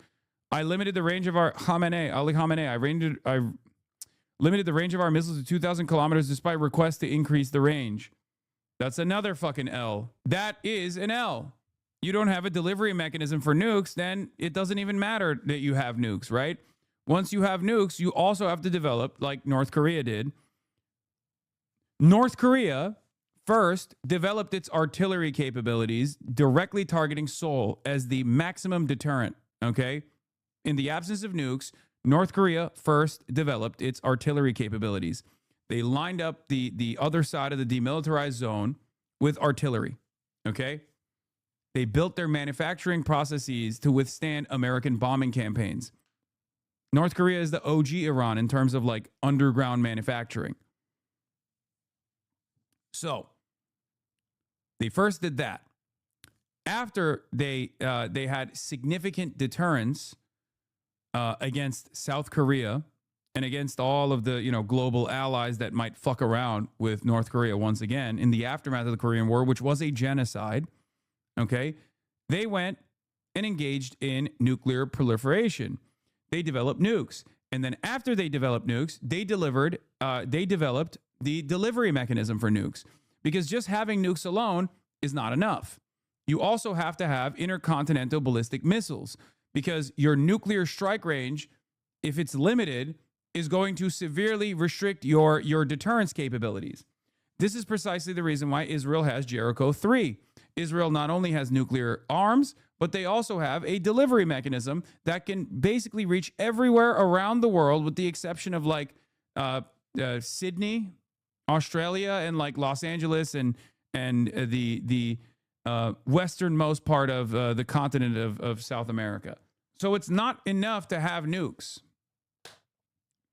It's not enough to have nuclear arms. You also need to have a delivery system for said nukes. Okay? They need global nuclear strike capability for regional defense. What do you mean? No, that's what exactly. No, that's precisely what I'm saying.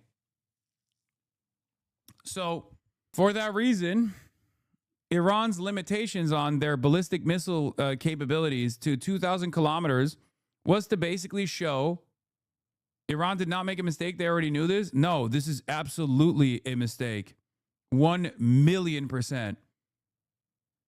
You can't live in a world where you say the Democratic People's Republic of Korea was correct for engaging in nuclear proliferation and also delivery systems that can reach all around the fucking world with ICBMs and whatnot, and then simultaneously act as though Ali Khamenei's decision to not engage in nuclear proliferation and simultaneously refuse to go beyond 2,000 kilometers in their missile ranges with their ballistic missiles was a solid maneuver. It was naive. Khamenei went to war. Maybe he didn't want to create more of what he lived through. Y'all are war hawks. We're war hawks. Brother, we're talking about deterrence to avoid war. For years and years, I would have never entertained other countries having nukes or any country having nukes whatsoever. I still believe in global denuclearization, okay? But in the absence of that coming, there is no sovereignty for countries in the periphery without a nuclear umbrella from the likes of the USSR that existed back in the day. And that obviously is not going to happen with China, and it's obviously not going to happen with Russia. If you don't have some kind of counterbalancing force, one of the great powers of the world, someone needs to have some morals somewhere.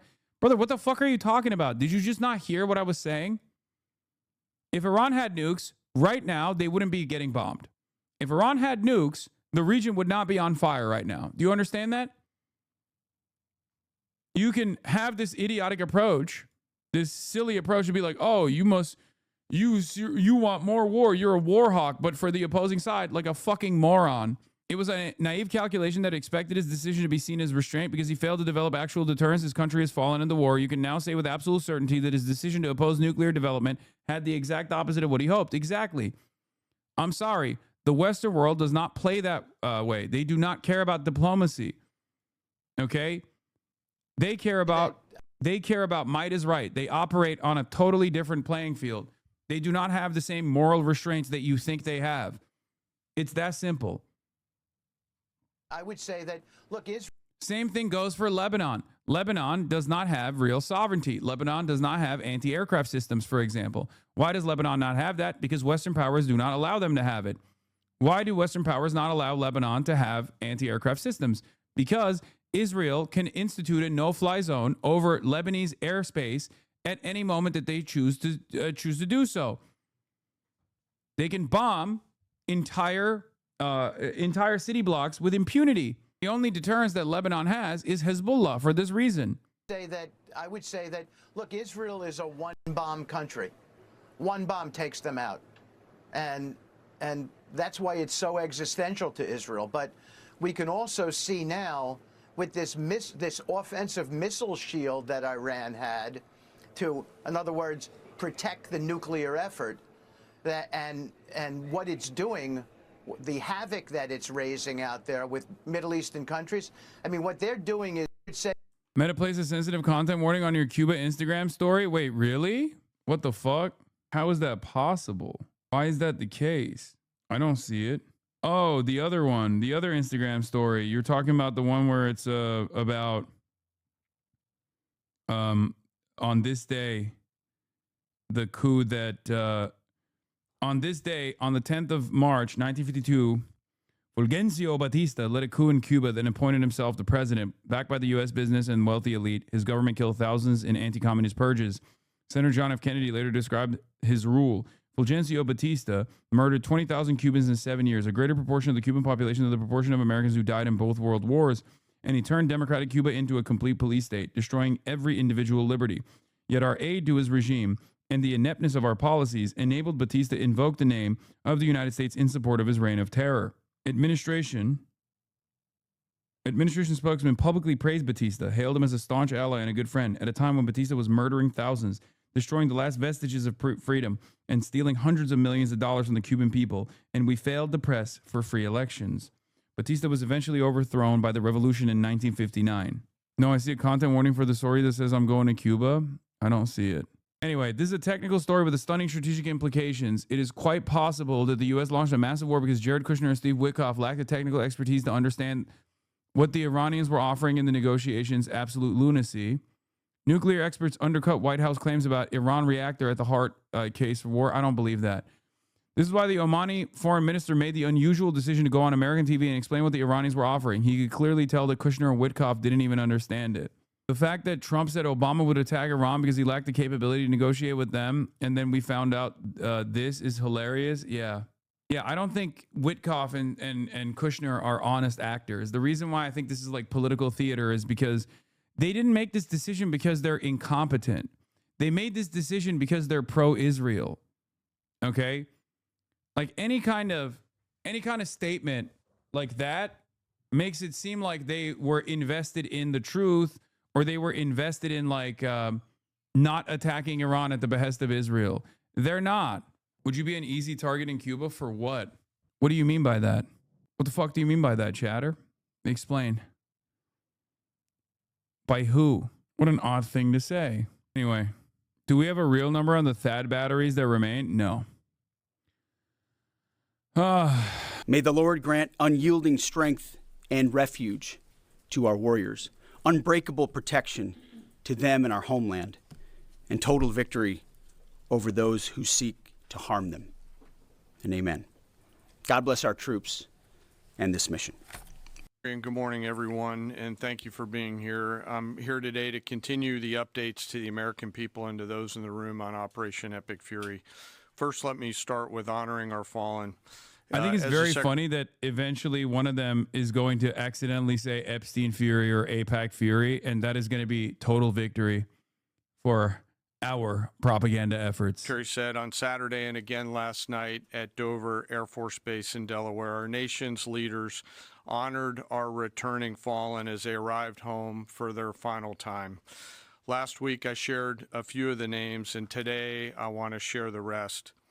Major Jeffrey O'Brien and Chief Warrant Officer 3 Robert Marzan were the final two fallen to return home, and members of the U.S. Army Reserve's 103rd Sustainment Command out of Des Moines, Iowa.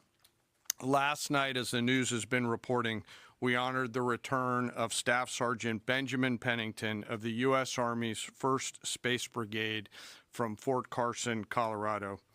When I met Ben's family last night, his mom, his dad, and his sister, they showed me a picture, a drawing that Ben had made when he was in kindergarten. It was clear all the way back then that Ben wanted to do one thing in his life, and he wanted to serve his country and be a soldier. And to the Penningtons, just know how Ben was absolutely a great one. And finally, Major Sorfleet Davies, who returned home this weekend after sadly passing away from a medical condition while on duty in Kuwait. We welcome him home as well and mourn with his family. To the families and the families of all of our fallen, we share in your profound grief. The Joint Force remains eternally grateful for your sacrifice and the gift of a great example that your service members have given all of us. I want you. Thank you for dying for Israel. It was very awesome how you died for the glorious nation state of Israel.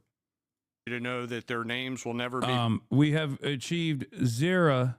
We have achieved zero of our military ambitions in Iran, but you have died for the state of Israel, so your death will not be in vain. Breaking. No, this is Douglas McGregor, please.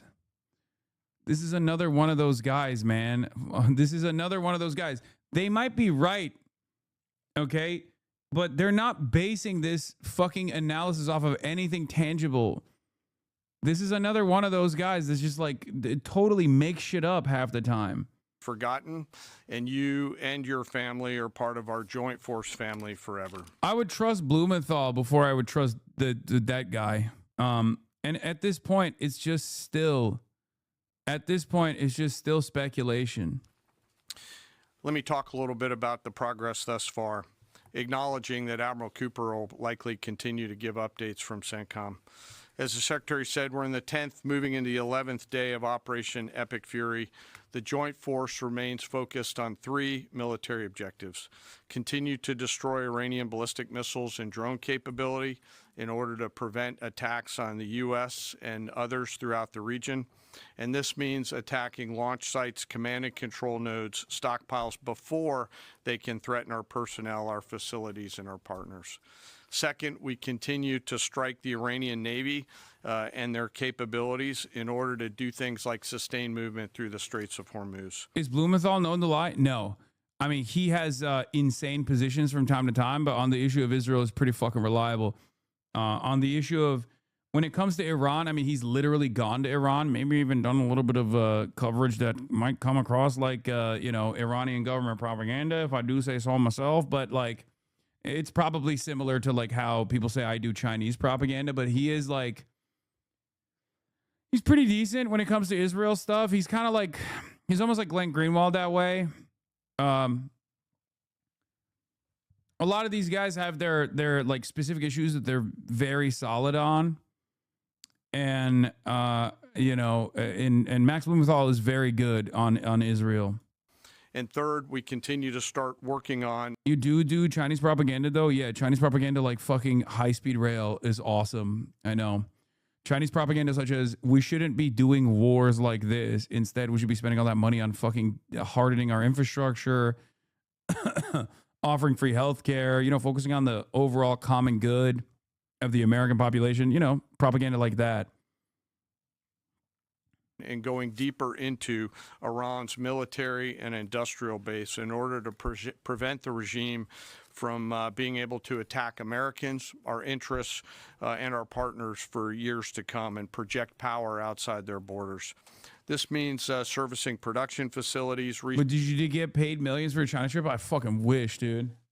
China, I am open. I am ready. I am available. If you would like to give me $1 billion to do propaganda, I will do full spectrum propaganda. I understand the mind of the Americans in a way that you cannot, okay? You cannot comprehend it. I understand how to do soft power. China, give me $1 billion now. President Xi, if you can hear me, I will do pro-Chinese propaganda, okay? Please give me money. Give me $1 billion, please. Okay. Now, what I may do with those billions of dollars, nobody knows. Okay. Maybe arming the Revolutionary Vanguard. Who knows? Okay. Who knows? Got to place a price at giving countries nukes? Yes. If you give countries the opportunity for sovereignty by installing nuclear arsenal in their countries in a matter not dissimilar to the USSR, I will do the propaganda for $0 instead of $1 billion. Okay, I will do it for free 99. You don't even need to give me any money. If you allow countries to have dignity and sovereignty and allow them to develop, which is in line with your One Belt, One Road initiative anyway. Okay, China, if you send oil to Cuba, if you break through the American blockade with your naval assets, I will do it. I will do it for $0. This is even cheaper than the nuclear arsenal thing that I was talking about. Okay, there it is. Research and development sites and infrastructure. Let me turn to the map. We're going to try digital today to prevent laser injury. Since our last update, CENTCOM continues to make progress across the southern flank. To date, they've struck more than 5,000 targets. U.S. Strategic Command bombers recently dropped dozens of 2,000-pound GPS penetrating weapons on deeply buried missile launchers across the southern flank. We also have struck several one-way drone factories to get at the heart of their autonomous capability. And of course, alongside our regional partners along the southern flank, continue to execute intercepts against one-way attack drones using fighters and attack helicopters. Our strikes mean we've made significant progress in reducing the number of missile and drone attacks out of Iran. This is real, yes. Retired Colonel Lawrence Wilkerson says Netanyahu could turn to nuclear bombs if the Iran war escalates. Yes, this is literally real. That's a real fear. I've been saying this as well. Okay? I haven't gotten things wrong thus far with my analysis, with my assessment. And this is a real fear. Okay?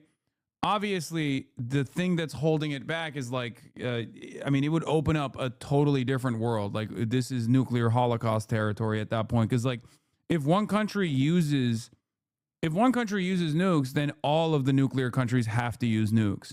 Otherwise, it's over. Then there's no more MAD, right? There's no more mutually assured destruction. There's no more nuclear deterrent. This is what sets back countries from deploying the nuclear option. But if there's one country that's fucking insane enough, it's Israel. Don't say nuclear holocaust. That's anti-Semitic. Shut the fuck up. You've been reserved when you haven't seen all the info. It's much appreciated. Yes. Lawrence Wilkerson says a lot of stuff that no one else will. Famously, he said that going into Afghanistan was an anti-China preemptive strike and a way to sponsor Uyghur separatists better. I mean, yeah. It turns out Syria was also pretty fucking reliable for that. Shouts out to Turkey.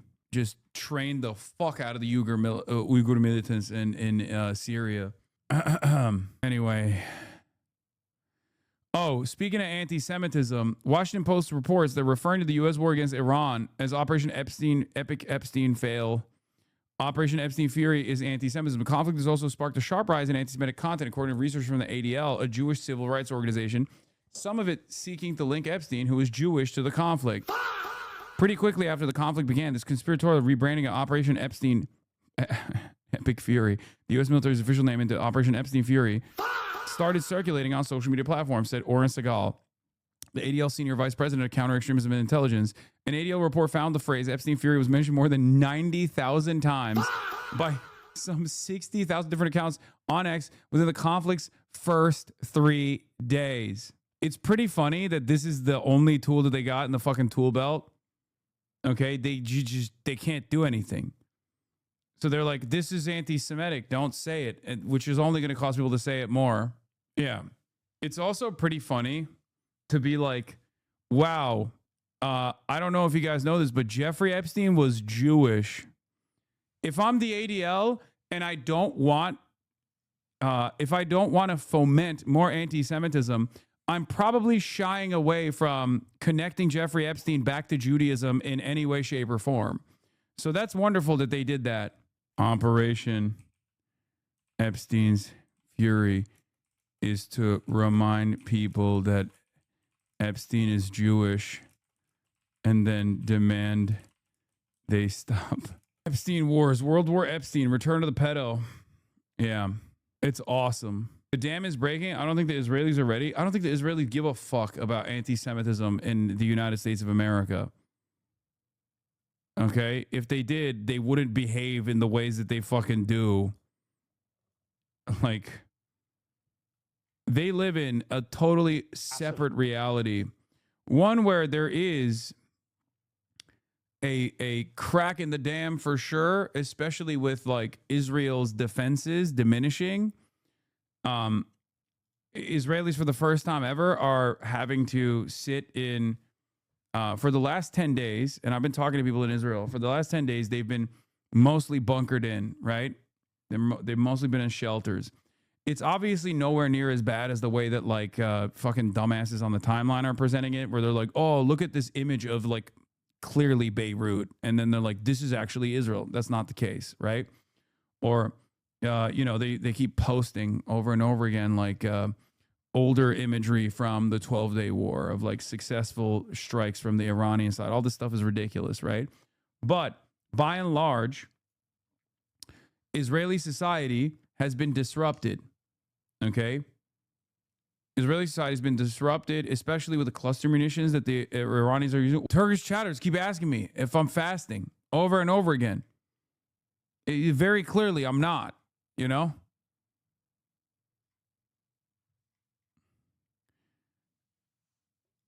I just came from a 2-hour closed-door classified briefing on the war. It just confirmed to me it's totally incoherent. We are not going to be able to achieve any of our stated objectives. But I mention it because it's another closed-door briefing. We have still not yet heard a full explanation as to why this is necessary. We still have had no hearings in front of Congress that the public can see. And I think that's pretty simple, because if the president did what the Constitution says, come to Congress to get authorization for this war, he wouldn't get it. The American people would demand that their member of Congress, their senator, whether they be a Republican or Democrat, vote no, because this is a disaster of epic proportions. It's already getting Americans killed. It's driving up prices here at home. Harder line leadership, more antithetical to U.S. interests, are strengthening inside Iran. And there's really no way that we're going to be able to destroy their nuclear program, because most of it is buried underground, unless we mount a ground invasion, which would be even more disastrous and more unpopular. This has just been a debacle, a 10-day debacle. And we're going to use whatever leverage we have in the Senate to try to prompt those hearings, to try to prompt that vote, and to get this administration to start paying attention to the Constitution.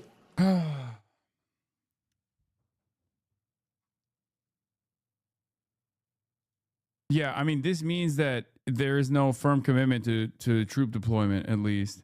Blumenthal spoke after the briefing, too.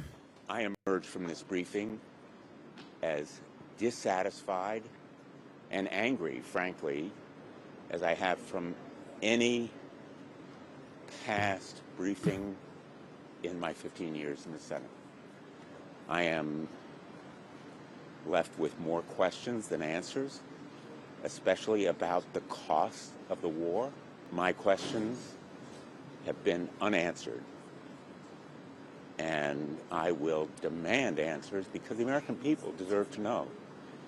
And I guess I am most concerned about the threat to American lives of potentially deploying our sons and daughters on the ground in Iran.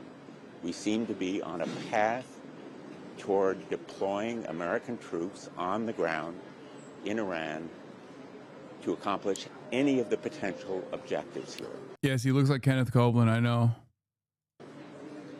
And there is also, as disturbingly as anything else, the specter of active Russian aid to Iran. Oh, liberals are so awesome. Oh no.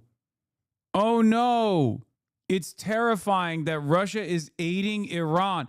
Dog, you're blowing up Iran. If you think that's a bad thing, then you can't get mad that there's someone defending it. Oh no. See, the real problem here with, I don't know, nuking Iran out of orbit is whether or not Russia gets an upper hand in this equation. Oh, dude, shit, fuck. Why didn't I think of that? That's the big problem. That's the real issue. It's fucking spectacular. Like, there's truth to it, but it's so ridiculous. Putting in danger American lives. Literally, Russia seems to be aiding our enemy actively and intensively. Also, Iran is our enemy. So why, what's the problem? What's the problem? What's the problem here? What is the problem here? What is wrong with what Trump is doing? And Russia is our enemy anyway. So of course the enemy of our enemy, the allies of our enemies are going to fucking work with one another, right? If Iran is our enemy and Russia's our enemy, why the fuck would Russia not aid Iran? But like, again, the question I have is, why the fuck wouldn't they do that? And also, why the fuck is Trump wrong if Iran is our mortal enemy? Okay? If Iran is our mortal enemy, why is Trump wrong for bombing Iran alongside Israel? Do you understand? Why is Iran our mortal enemy? We have made them our enemy. Okay? That's just the truth. The idea that like, oh, it's because of like Iranian governance and domestic repression is bullshit. We know that like worse domestic repression exists in fucking places like Saudi Arabia, right? And they're our ally, a very important ally, as a matter of fact. They've had the opportunity to even liberalize, to become more Western adjacent.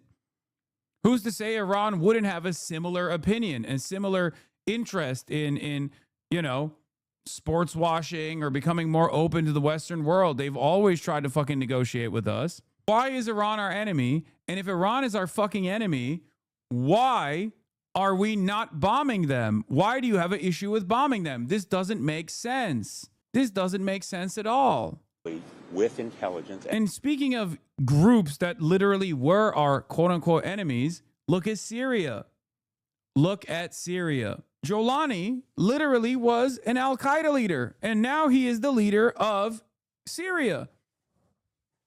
So it turns out we don't have a real problem with like, you know, dangerous Islamist fundamentalists or whatever the fuck, right? I mean, clearly. And perhaps with other means. And China also may be assisting Iran. So the American people deserve to know much more than this administration has told them about the cost of the war, the danger to our sons and daughters in uniform, and the potential. Luckily, and I can't believe I'm saying this, Israel blew out all of Syria's defenses and its military capabilities. So the fucking Syrian military can't just like go and invade Lebanon at the behest of Israel now, ironically enough. I swear to God, those sons of bitches would fucking invade Lebanon if they had the capabilities to do so at the behest of Israel. I swear to fucking God. For further escalation and widening of this war, a war of choice made by this president, not chosen by the American people, with potentially huge consequences to American lives. I mean, they still might, because your most liberal leader you think of is worse than a terrorist. Wait, what? I mean, make no mistake. My most liberal leader in the United States of America is supportive of sometimes people that we have declared terrorists. You and Zateo are completely wrong about Syria. Okay, dude. Dude. Jolani defenders literally have two speeds. What could they do? They have to be servile to Israel to build the country, or they're not doing that at all. They're actually developing sovereignty. Literally two speeds in the chat. Every single fucking time I talk about this. Every single time. Not a charade defender. Okay. It is... Goylani. Oh, Jesus. Okay. Yeah. Syrian Zelensky, dude. Come on.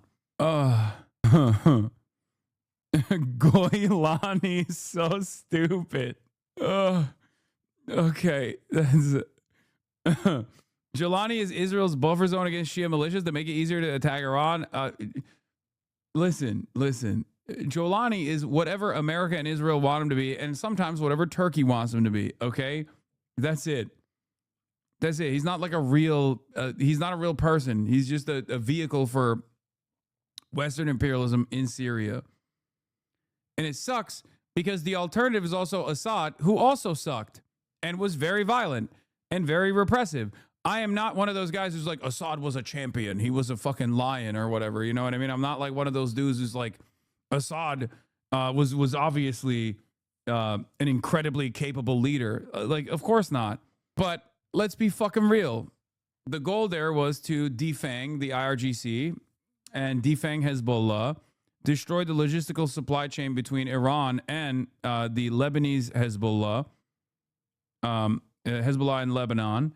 And they successfully did that. And then Israel thanked them for doing that by invading Syria, like further militarily occupying additional Syrian territory. That was wonderful.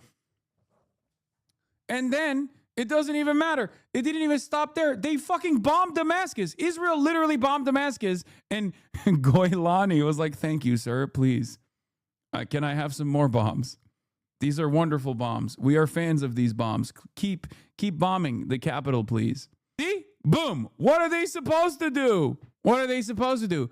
What is the limit to your criticisms? Like what is the step that the current Syrian government could take that would unironically go, okay, that would make you go, all right, they are literally servants of empire and it's completely unacceptable. Is there a step? I'm not even asking this as like a gotcha. I'm literally trying to figure out what would be your okay, I'm out moment, right? Okay, sharks, I'm out. What's your red line? Invading Lebanon, would that be a red line for you? Yeah. Israel bombs Damascus. IDF raids another Syrian village. IDF occupies another Syrian province. My fellow Sunnis, Iran killed 6 bazillion. This guy said Goilani. I don't know who this guy is before you yell at me, okay? He might have been like an Assad supporter. I know you're going to use it as a gotcha or something. What is the red line? Why would the fuck would we invade Lebanon? We Syrians all hate Israel as much as you do. Brother, as a Syrian, you have no say in this process. What the fuck? That's my point, okay? You think your democratic wishes are being factored into this consideration? We don't have democracy in America. What the fuck makes you think you have democracy as a Syrian? What is happening? You are occupied by an American vessel, okay? We are occupied by the Epstein class. None of us have a say in this process. Welcome to the Hasanabi broadcast. This is kind of the point that I try to make every fucking day, okay? Like you're doubly occupied in that situation. Or maybe triply occupied. You got Turkey in your north that's also making decisions about what happens in Syrian territory. You have Israel that's further and further occupying the country militarily. And you have a pliant puppet state that was put in power by the American forces in the region. The question is, what's the red line? Welcome to Hasanabi 101. I am your professor, Dr. Jihad. I have 2 doctorate degrees, both in jihad and also racism. The thing is, a lot of Sunni Syrians, and this, by the way, goes for Hamas too, literally, which is ironic because one of the first things that Jolani did was close up the Hamas offices in the country. But initially, Hamas also was absolutely in favor of overthrowing Assad.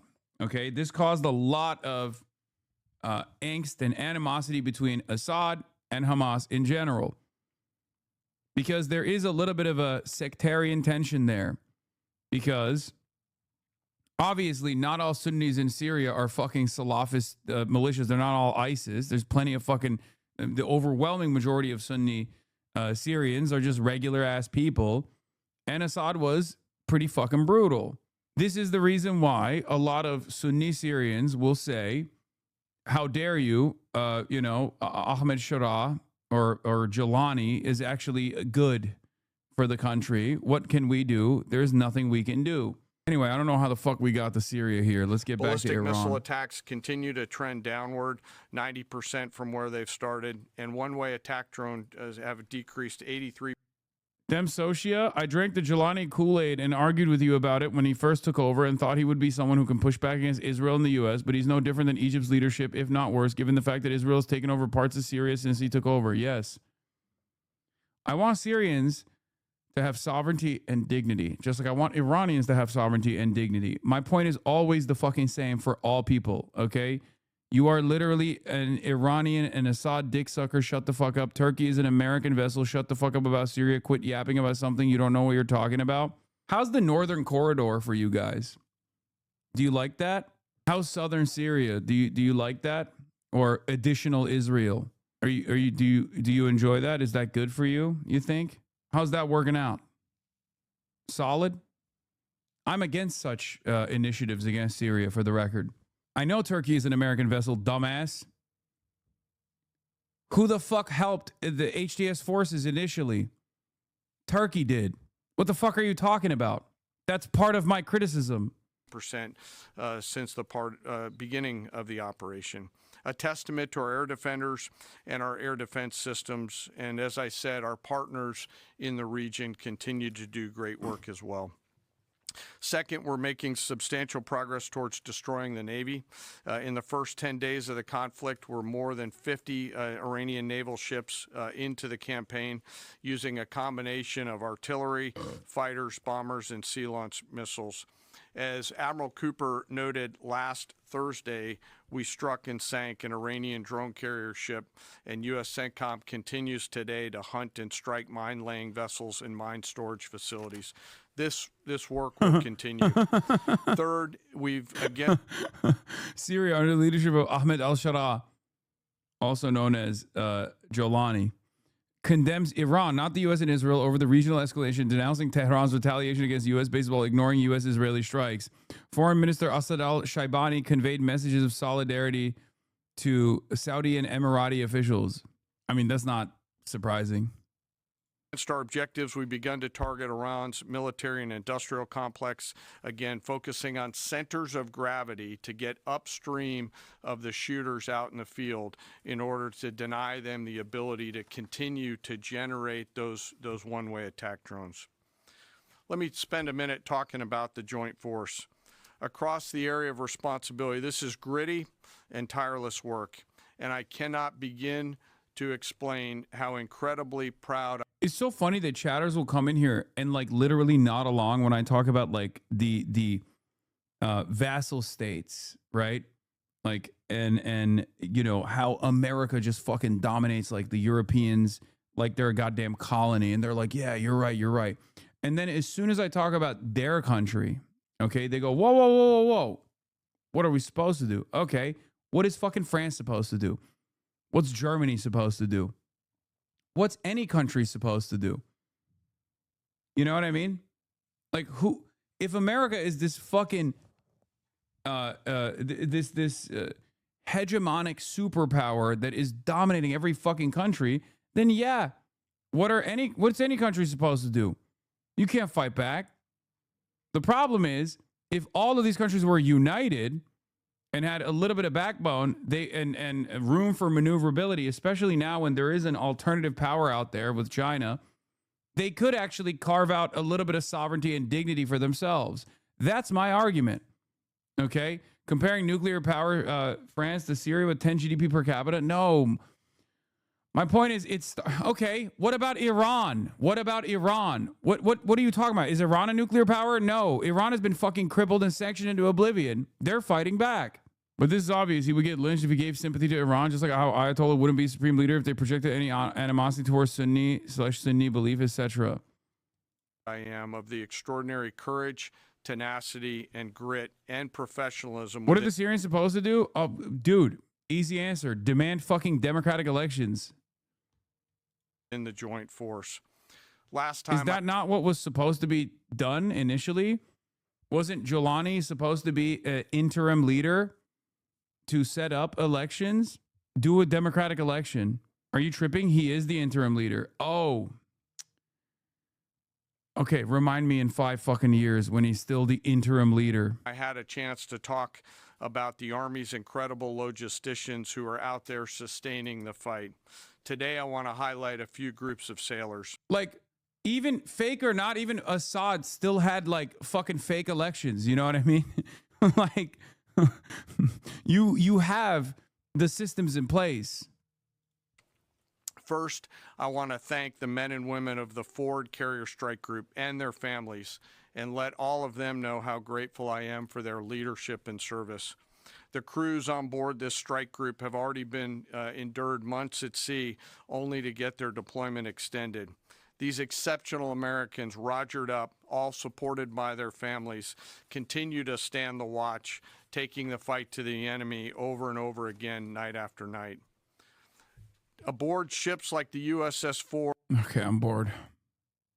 Yesterday, Trump yeah, time for some sex appeal. Suggested without any explanation that, quote, I think the war is very complete, pretty much. But this morning, Pete Hegseth stood before the camera and announced that today will be the most intense day of strikes yet. He said that today's activity will, quote, involve the most fighters, the most bombers, the most strikes. Well, which is it? Is the war ending, or are we on the brink of the worst fighting yet? How is it possible that Trump and his cronies can't make it 12 hours without contradicting themselves about this war? It's incredible. Never seen anything like it. A war. Yeah, he's mad. He's mad at the contradicting themselves side, not the fact that we're just fucking blowing up Iran. Here's fascist collaborator Schumer saying the problem with Trump's criminal Iran war is that the advocates contradict themselves when pressed about timeline and scale. Enough procedural arguments, okay?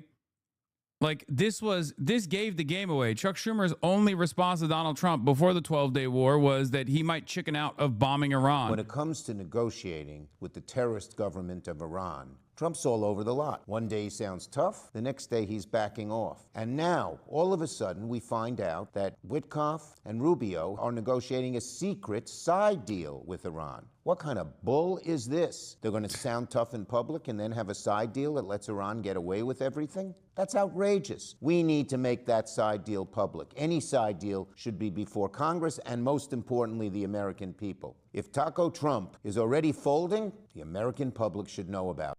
That's it, bro. That's it. That's the argument he has against Trump, is that he wasn't going hard enough against Iran. Now he's going super hard.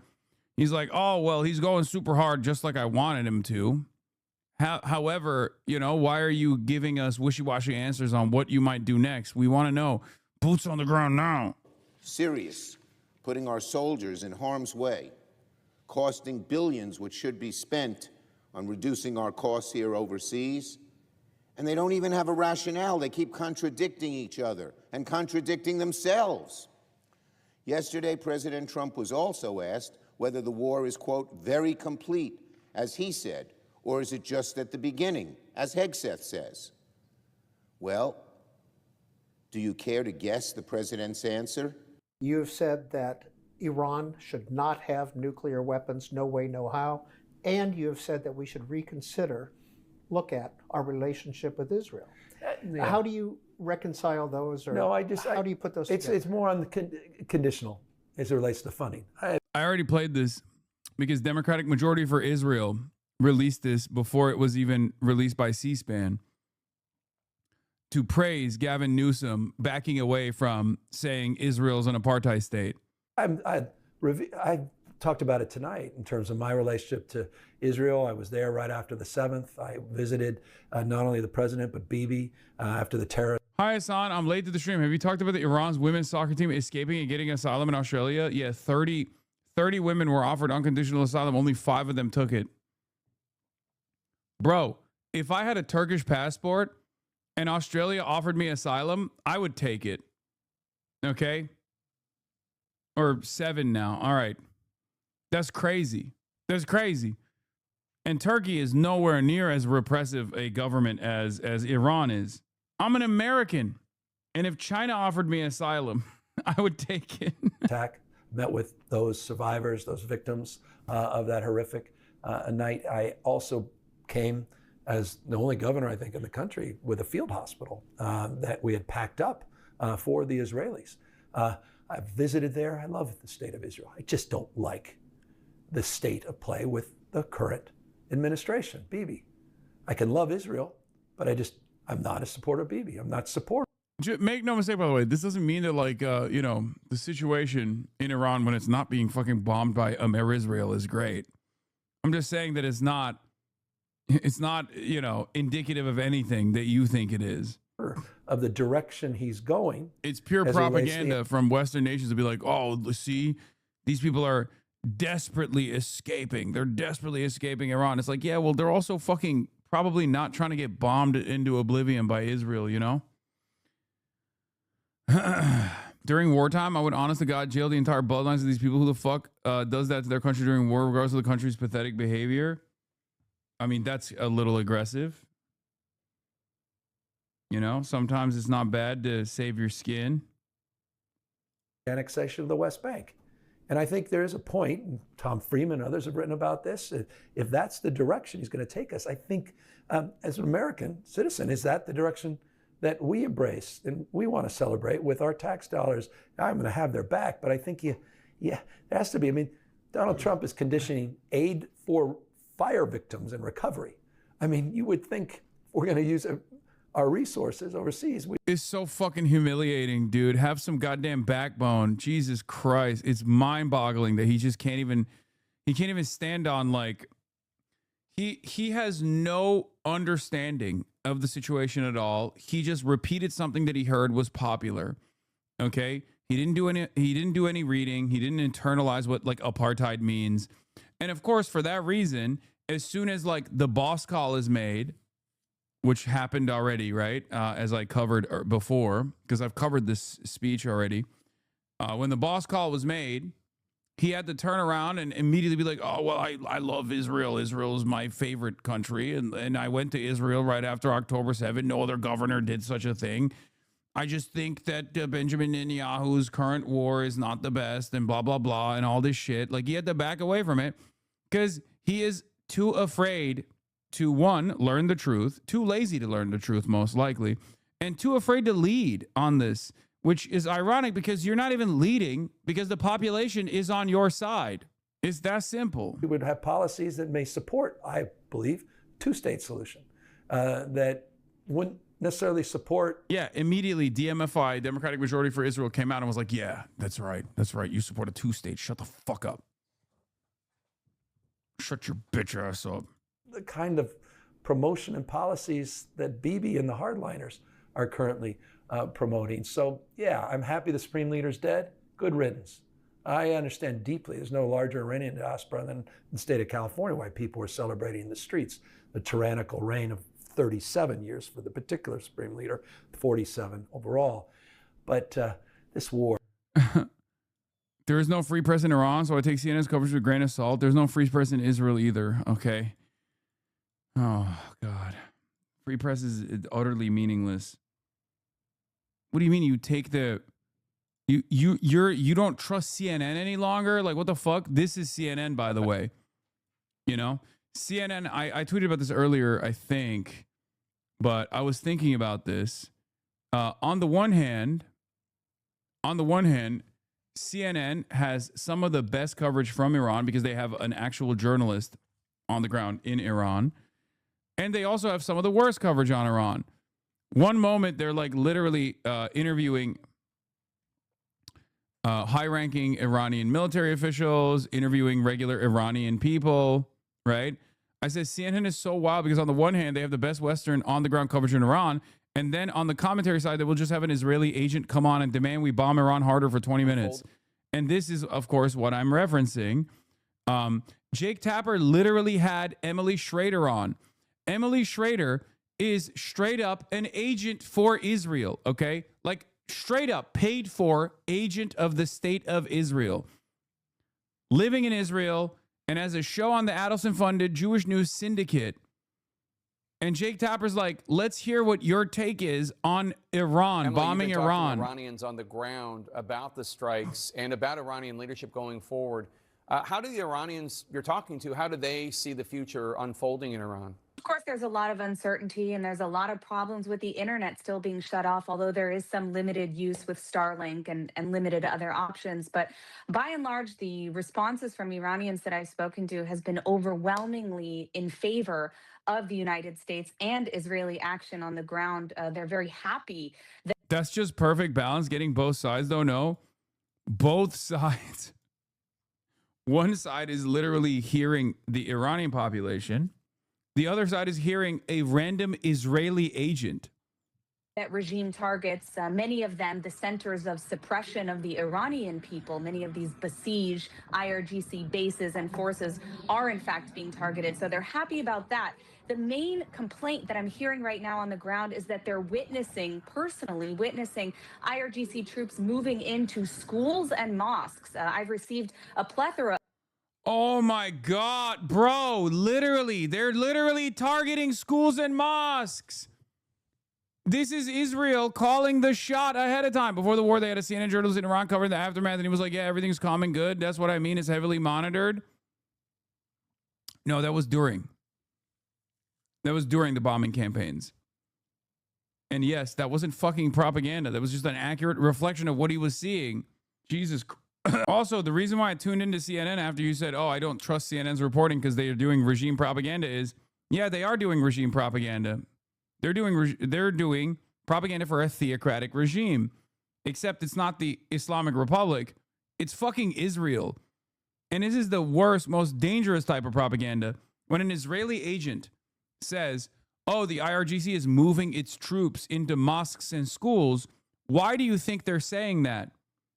I ask you sincerely, why do you not fear what comes next when you hear stuff like this? This is pretext to go and blow up schools and mosques in your country. And perhaps you don't give a fuck about the mosque being blown up because you think that they're, the oppressive forces that are dominating the lives of your families. But what about the fucking schools? Photos from Iranians on the ground of exactly that, moving both the force, the manpower, and weapons and equipment into school areas. So this is something very concerning. It's not new.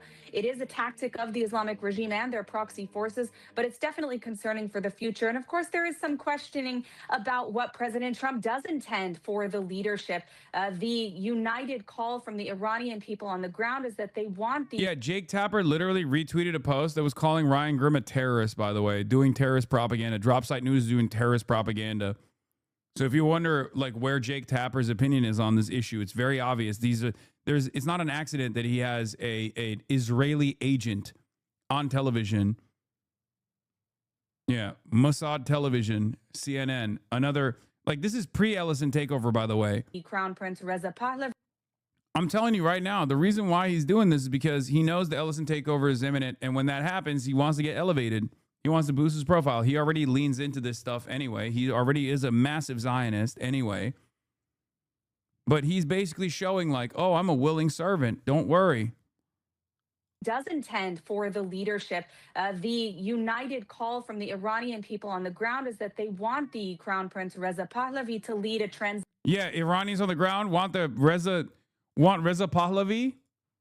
You think Iranians on the ground are begging for Reza Pahlavi? Okay, send his ass over there then. I'll pay for the ticket. Send him over there.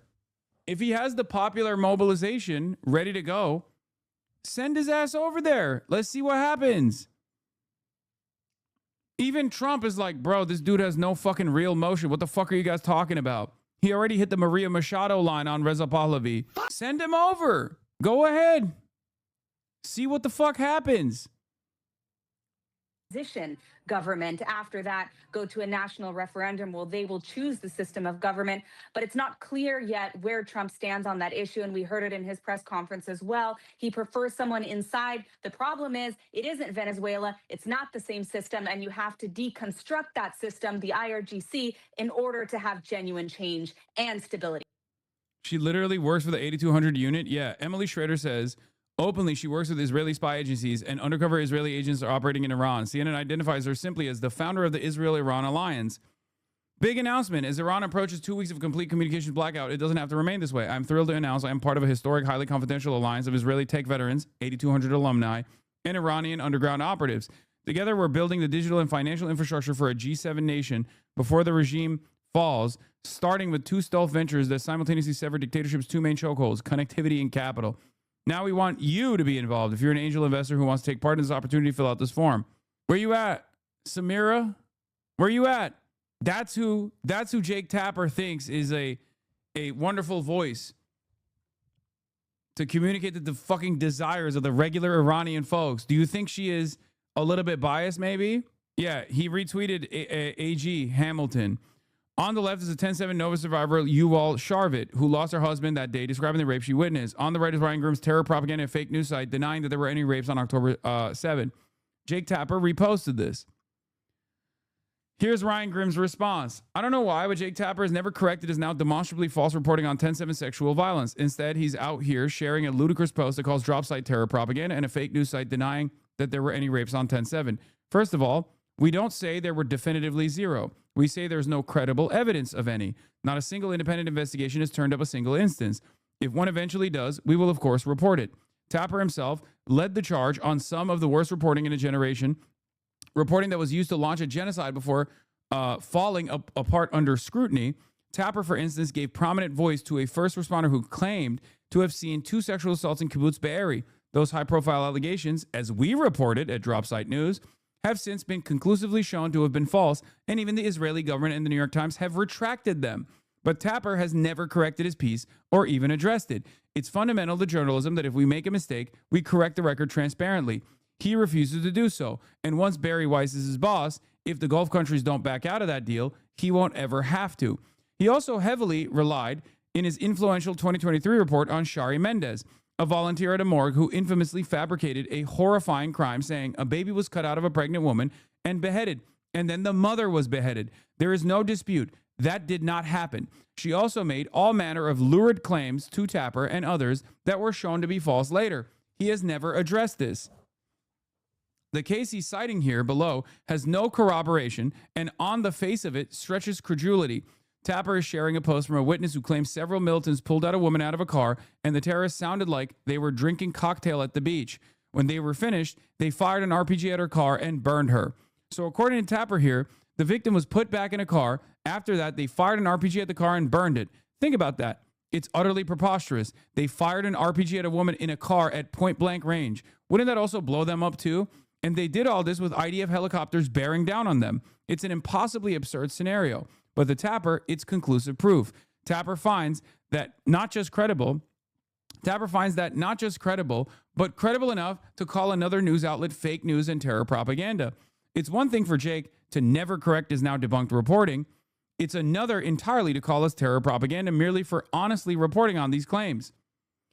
I assume he's just salty that the Free Press scooped him on the story of the century, Mamdani's wife's Instagram likes, but not too late to host a segment on her. Yeah, Tapper also routinely shares posts. The fact that Jake Tapper is out here signal boosting a never not lying baboon like E.L. Jacoby should be a genuine scandal, but between him and Dana Fash, laundering pro-Israel propaganda is pretty much all CNN cable news exists to do at this point. Count. Which stated, Hassan Piker, star of Amazon's Twitch, says the attack sure looks like a perfect false flag. Tapper pretty routinely shares posts from E.L. Jacoby, whose entire existence revolves around monetizing flagrant lies and baiting rage interactions. Jake Tapper also had Stop Anti-Semitism's Leora Reznichenko on his show as an expert/commentator, even though Stop Anti-Semitism regularly posts fake and wrong information they refuse to correct. It's also a doxing operation.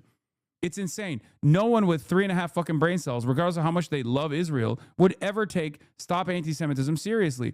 Jake Tapper does. One must ask the question, why? Because Jake Tapper is a propagandist. Jake Tapper absolutely fucking loves the state of Israel and will lie at the behest of the state of Israel. It's that simple, okay? That's it. And he knows that we know this about him, and he fucking hates it. He can't openly talk about it. He can't openly, defend his position in most circumstances. You are vindicated. Remember when you had Ryan Grimm on and he was defending Tapper, but you were shitting on him? Yes, of course. Jake Tapper is an opportunist. He's a grifter. He has his own personal convictions on the state of Israel, and he will defend the state of Israel this way. I think it's disastrous for the state of mainstream journalism and mainstream reporting in this country that Jake Tapper is one of the most known names in American news right now, especially on an issue that is unimaginably unpopular in the eyes of many because they know the truth. The cat's out of the bag. The toothpaste is out of the tube. You cannot put the toothpaste back in the tube. Jake Tapper tries and actually destroys what remains of the credibility of CNN. Of course, nothing will ever happen to him, especially after the Ellison takeover. He will probably be elevated into a higher position of prominence. What that will do to the credibility of CNN that's already diminished year after year after year, who knows? Jake Tapper is also a massive Islamophobe, but I'm not even going to get into that part. But it's that if you're wondering like why Jake Tapper does this crazy reporting in air quotes, this is why. Here's Matt Duss. The dramatic decline in U.S. public support for Israel is all the more remarkable when you consider that mainstream U.S. news is still dominated by pro-Israel propaganda. Americans are rightly tuning this stuff out. It doesn't reflect the reality they can see for themselves. Yeah. Jake Tapper was going to do a Zohran Mamdani's wife's Instagram-like segment, but it was actually bumped so that he could do this segment with the Israeli agent Emily Schrader instead. It's always projection, too, when they say, like, we're doing state propaganda, like we're doing terrorism propaganda. I'm an agent of CCP. It's fucking bullshit. I have my opinions. I have my criticisms. Okay. I'm pretty open about all of that. It's fucking ridiculous. Okay. Same with the IRGC. I'm doing IRGC propaganda. Like, yeah, dude, totally. I have a very open ideological position here. I'm an anti-imperialist. I'm an anti-fascist. I'm anti-Zionist. Okay? It's not a secret. Cat's out of the fucking bag for that one, too. I have been this way for the last 12 fucking years of my professional media career. I've been saying these things for years and years and years. Okay? It's not a secret. If my worldview sometimes makes it seem as though I'm defending the IRGC or the Ayatollah, that's your fault. That is your failure to understand the nuanced position that I hold on this stuff. So you're anti-Semitic and homophobic? Got it. Exactly. Yes, I'm also anti-gamer. Anyway, yes, Jake Tapper has called me a misogynist in the past because I called everyone at CNN the C word. Anyway. Netanyahu doesn't want you to see how Iran's powerful armed forces are punishing Israel for its aggression. Here's what our men and women on the ground report. Utter destruction caused by our missiles, panicked leaders, and air defenses in disarray. And we're just getting started. France 24. The army has banned live broadcasts of the Israeli skyline when alarms have been sounded to warn of incoming missiles or drones. Images of air defenses intercepting incoming missiles had been a major part of the coverage at the start of the war and was a feature in the coverage of the June 2025 war between Israel and Iran. However, this is now forbidden. The Army has also banned filming impacts at or near security sites, although it does allow coverage of civilian damage as long as the exact locations are withheld. The reason why they're doing that is because they're losing the messaging war as well, and they're losing the messaging war internally as well. Ezra Klein, priorities. Behold the intellectual might of the conservative legal movement. I asked a former Trump official to justify this war. Oh, there's a clip. Let's see this fucking clip. If you're getting cooked by Ezra Klein, it's over for you, by the way. You should just fucking pack it up. You know what I mean? If there's a guy who is a pliant, willing, able to like hear out the other side's position, it's fucking Ezra Klein. If you can't even get Ezra Klein, it's not Isaac Chotiner. You know what I mean? It's Ezra fucking Klein. He is the most like understanding, amicable person you can talk to about anything, really. The president can make a case directly to the American people, and Congress's role is the power of the purse. So the case for Congress is once we have gone to war, if they don't like it, they can remove the money. Congress does not have a constitutional role in the declaration of war. Congress has a role in cutting off funds for wars, which it has threatened to do. The president doesn't have to get permission, but yes, you can debate, you can decide that's his choice and how he wants to do it. I mean, here I will quote the Constitution. The Congress shall have power to declare war, grant letters of marque and reprisal, and make rules. That is insane. It's like saying the Constitution doesn't protect free speech and free assembly. Like that's literally one of the major powers of the Constitution. It's like saying the power of the like you might as well diminish the power of the purse as well, right? Like that's the thing that Congress has the power to do. Concerning captures on land and water. I think the president shall be the commander in chief of the army, but it is Congress that has the power to declare war. So constitutionally, the Constitution says Congress has the power to declare war, but the issue is whether or not a president who deploys military force abroad needs to do so only after having Congress declare war. Perfect example of postmodern conservatism. Yes, all conservatism, every matter of like the literal interpretations of the Constitution, every type of conservative argument around the constitutional powers, unironically, is totally like originalists are totally fucking postmodernists. Okay, they love dancing around and trying to reinterpret like very clearly defined rules. That's all it is. That's why I say, like, in terms of constitutional law, I think the interpretation argument, like the originalist argument, is literally just an intellectual patina slapped on top of whatever the most reactionary position is that suits the purpose of the reactionary movement in that time frame. That's it.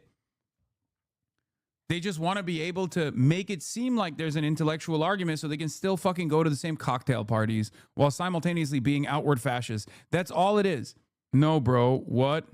Bro, what? Excuse me. What, bro? No, bro. What? Deployment is not the same as declaration. Therefore, I'm correct. The lady, yeah, it's fucking insane. Okay, so if we deploy without declare, it's not a war. It's like Vladimir Putin's special military operation, you know?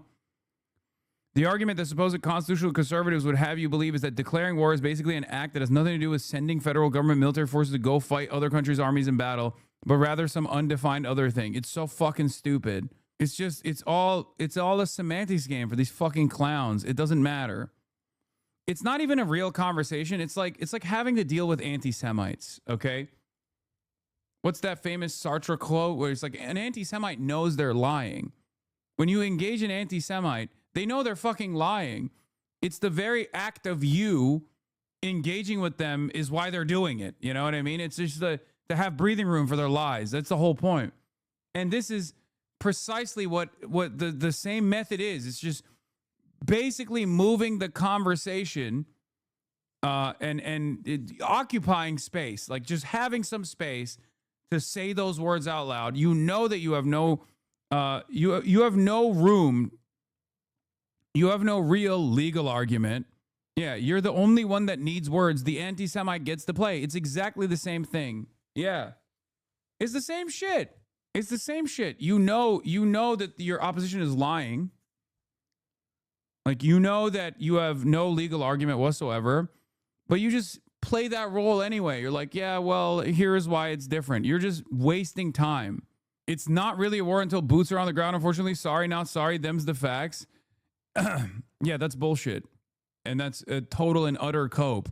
And it's precisely the reason why every American president has been able to fucking wage wars while claiming that they're not real wars at all, like bombing Yemen and shit. Good rebuttal. Okay, chatter. China nukes this fucking country. Do you think we're in war with China? Pearl Harbor wasn't a war? Yes, that's a nuke. Great rebuttal from you. Oh my God, what a fucking idiot. Yeah, Pearl Harbor is technically not the start of a war. It's not really comparable. Why? Why is it not really comparable? Why? Let me tell you why it's not really comparable. Because as a dumb fuck, Amerifat, you can't contend with a large military force ever fucking with you on the home front. That's why it's not comparable, because it escapes your imagination. This is like 90% of why Americans are so jingoistic. Americans are so fucking chauvinist when it comes to waging war everywhere. He has to be trolling. No, he's basically living out the Sartre quote, okay, by saying buzzword, buzzword, buzzword. He's too stupid to actually engage with me, so he has to just like keep occupying space, okay? That's it. And then he will turn around and go, I was just pretending to be mentally deficient. Haha, I got you. I raged you. I rage baited you. You did, man. Now 41,164 people think you're a fucking moron. You thought you were pronouncing the word comparable wrong? Oh. Relentless attacks this morning on and from Iran. While President Trump is saying the country has been brought to its knees, Iran is still firing, targeting oil-rich Gulf states to drive up gas prices to create economic pressure to stop the war. With new strikes overnight on Bahrain, this drone hitting a high-rise in Kuwait, an explosion at the UAE's consulate in northern Iraq, and firing barrages of missiles at Israel. Prime Minister Netanyahu overnight appealed once again to Iranians to rise up and cast off the yoke of tyranny. Thank you for the 10.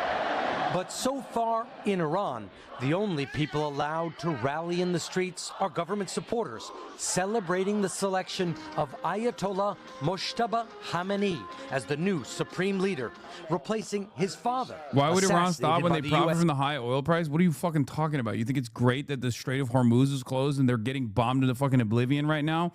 The only reason why they're not stopping currently is not because there's some economic advantage to being bombed by America and Israel that can just destroy Iran with impunity. The only reason why they're not stopping is because they want to create an effective deterrent by showcasing their military capabilities. That's the reason why they're not fucking stopping.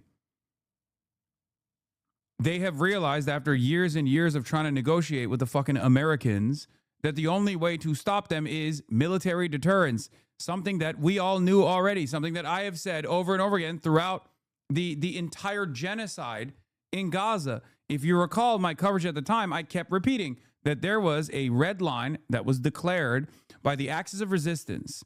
Okay? There was a red line that was passed by Israel when Israel invaded Gaza.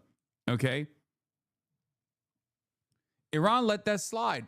And then they lost their entire resistance network, not their entire resistance network, but most of their resistance network because of that reason. I get it. But I mean, when they keep it closed, they could make the world economy suffer from high oil price. Yes, that is the effective deterrence. That's a part of the deterrence. It's through capital. Okay? Yes, it's by harming profit centers.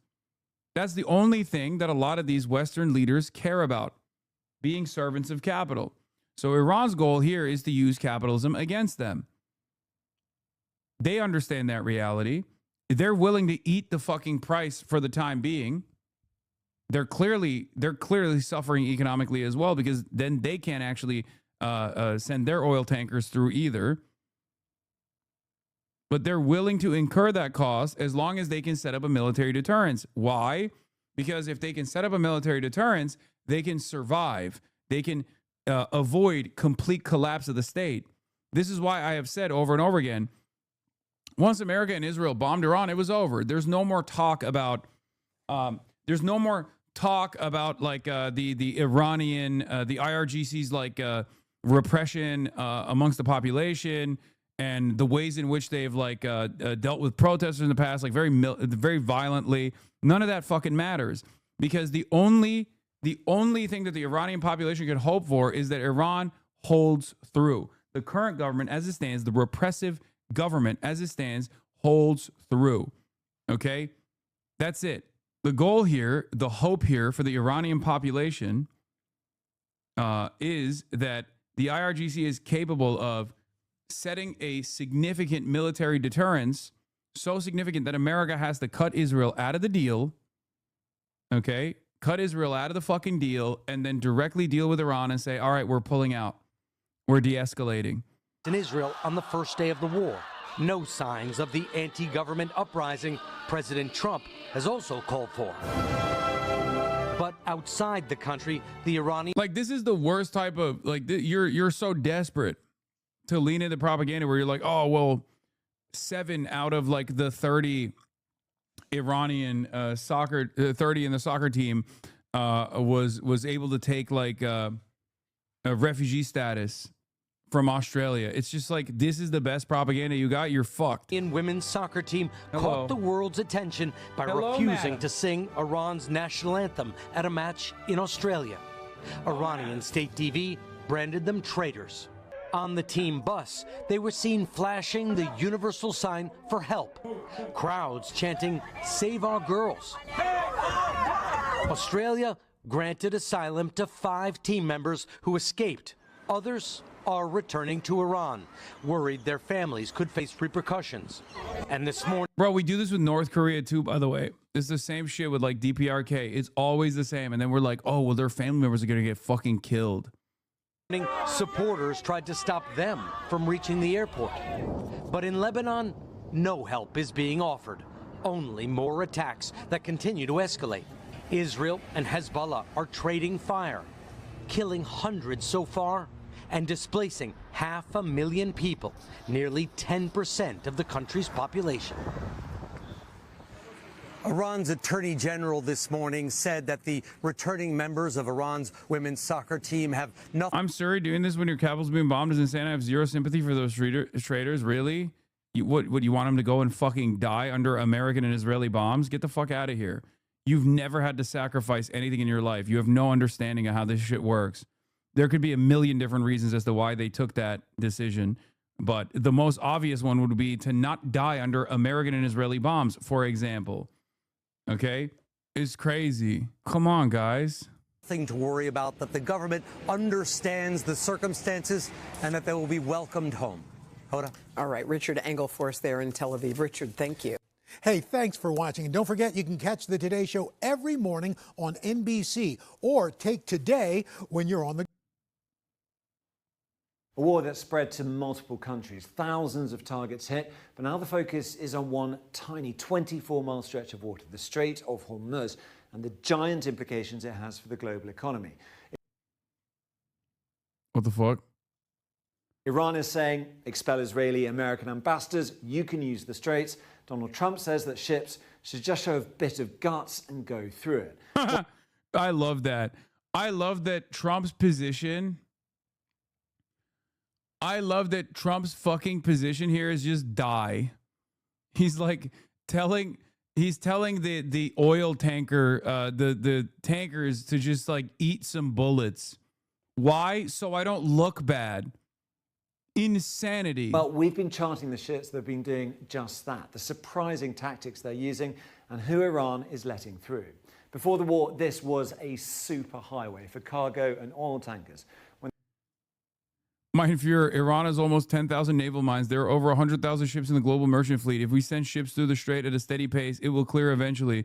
It's a mathematical certainty. Yeah, think about all the wonderful new jobs that will be created for the ship manufacturing industry, you know? Yeah, this was the other one that this was really funny. Hey, I know you're a purely mercenary businessman, only really concerned with your bottom line, but I'm going to need you to go ahead and stand directly in the path of an anti-ship cruise missile and get obliterated into nothing to achieve a political goal so ambiguous it's impossible for me to even articulate what it is. I love this one. Yeah. Like it's one thing to demand that American sons and daughters go and stand under Iranian ballistic missiles, okay, at the behest of Israel. It's an entirely separate thing to demand oil barons send their fucking workers in the vicinity of Iranian anti-ship cruise missiles. It's psychotic. Like, why would they do that? Why the fuck would they do that? Are you going and standing in the vicinity of Iranian munitions? No. And there's also not even like a real decipherable reason. For many, is just wait it out. Wait it out until America eats too much fucking dick. So they try to find a reasonable negotiation, a reasonable conclusion to the matter. That's literally the calculation for these guys. Why would they fucking, why would they risk their lives? And more importantly than lives, why would they risk their assets? Oh my God, I can't even talk. Assets. So that Donald Trump can score a point. Trump needs to call Oman and tell them to please arrange a meeting with the Iranians. That's the only situation. Yes. The chillest guys around. Wait, Denny Dunnon was on with Jeffrey Sachs? No way. Oh, I might watch this. I know I don't normally watch Piers Morgan, but Jeffrey Sachs is my goat.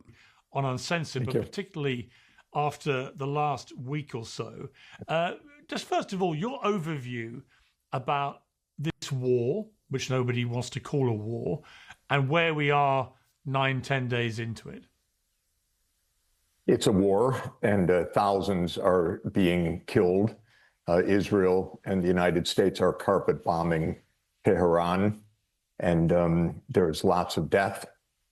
Schoolgirls being killed, a bloodbath underway. At the same time, the world economy is about to go into one of the biggest crises in the modern period, driven by the complete collapse of oil supplies coming from this region, a predictable consequence of the Israeli-U.S. aggression. So this is a calamity. This was a war of choice. Benjamin Netanyahu told us in a tweet last week, this fulfills a dream of 40 years. This is a war not caused only by Israel. This is a joint Israel-U.S. madness. The U.S. wants to...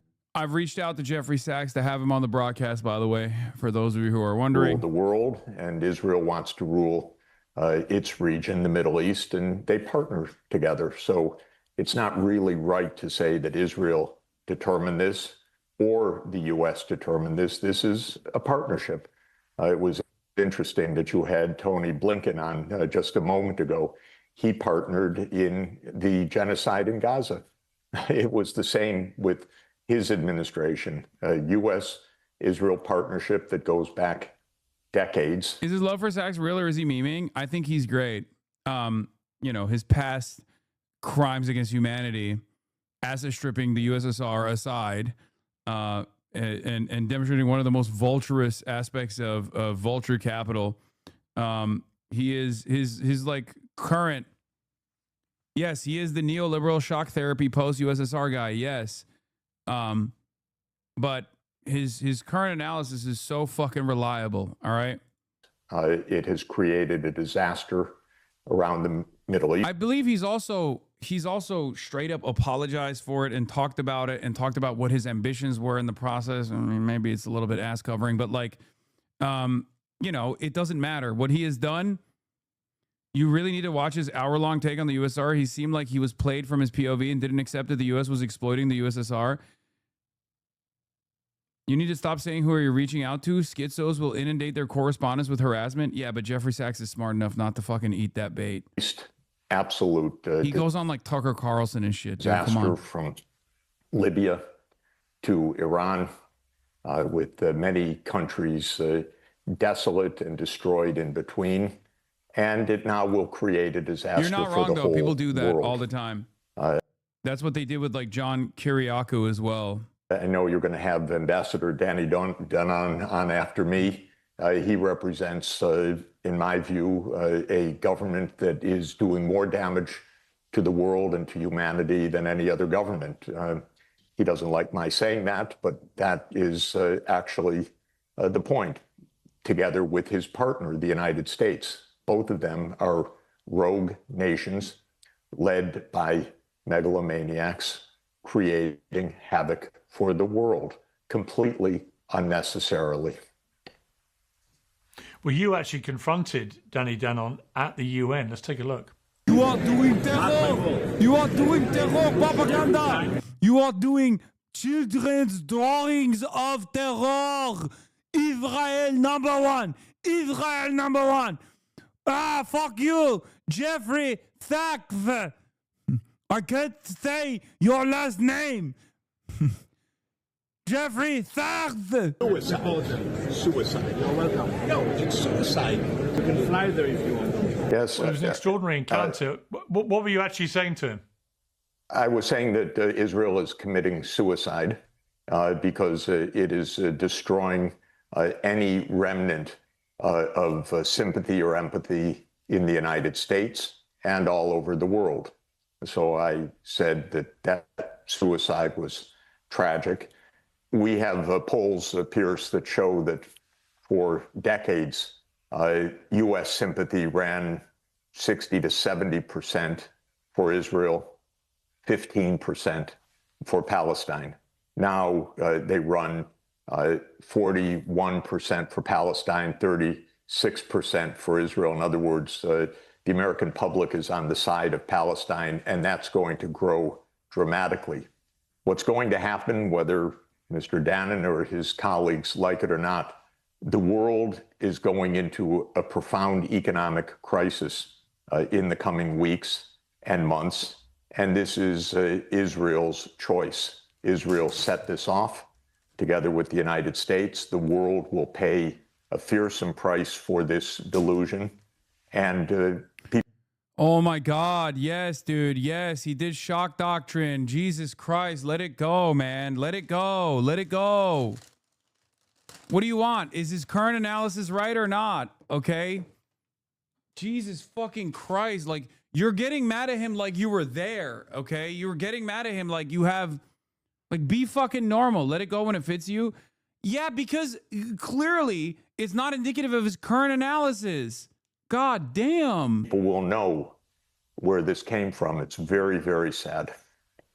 Very sad. It's suicidal for Israel. Is there age hits you? That's is crazy. Receding very quickly, which is unsurprising given the. Holy shit, your chatter. Holy, you have chatters that are annoying. Yes, yes. This is like one of the most annoying aspects of being a fucking leftist. Like, this is woke 1.0 in some respects as well. It's just like, yeah. Ross Barkin, hard to think of a movement that has lost more steam so quickly than the pro-Israel side in the U.S. Absolutely dominated politics. Absolutely dominated politics here for the last 40 years. If you said occupation in 2017 or something, they'd cancel you hard. Now Gavin Newsom was calling Israel an apartheid state. I did respond to this, though. I said Gavin's senior staff got storm warnings from JPAC and other Jewish groups yesterday.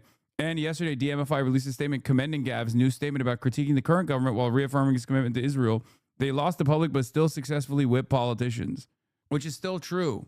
And that's like a very important aspect of like the power the lobby still holds.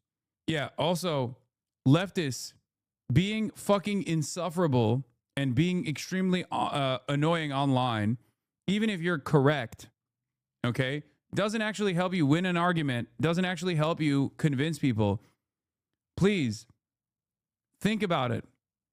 Think about Israel's propaganda apparatus. Think about Israel's propaganda apparatus. A big part of the reason why a lot of people decided, fuck Israel, I'm done with this shit, is because Israel was incredibly fucking arrogant and incredibly fucking annoying. You always have to avoid coming across like that. Okay? You cannot come across like an annoying fucking woke scold. The overwhelming superiority, of course, of the American military coupled with the Israeli military. But is there a moment in here where if all their military firepower is pretty well taken out, that the regime begins to collapse from within? Look, I'm not able to answer any definitive military judgment, but the people who are opining on this around the world believe that that is not the case, that Iran has held together and will continue to hold together, has vast arsenals of missiles and drones, and we'll see, because this war is not ending. I disagree. Arrogance and rudeness, if used well, can be educational. People defending being fucking annoying, like as a weapon to wield during propaganda. In the next few days, an Israeli general. It's not your job to make people agree with you. It's your job to present the information and give them the room to make their own decisions. No, it is your job to make people agree with you. It is. Shut the fuck up. Nazis do this every day.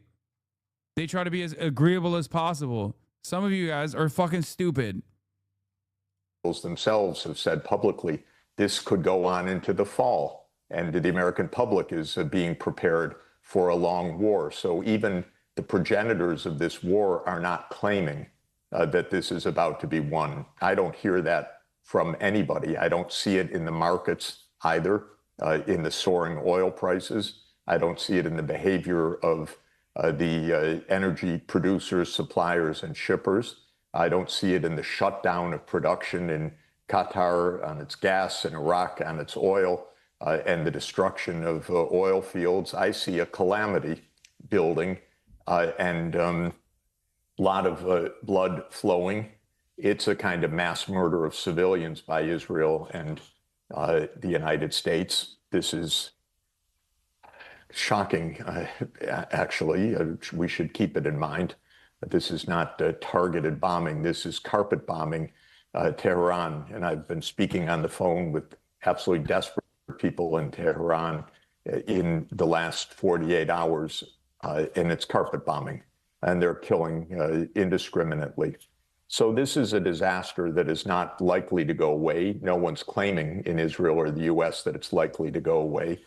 And the consequences for the world will be utterly awful. And Piers, we have a lot of Americans, we have a very particular society. We have a lot of Americans who are saying, move on, this is Armageddon coming. This is the promised end of the world. We are hearing lots of reports about this being preached in the military.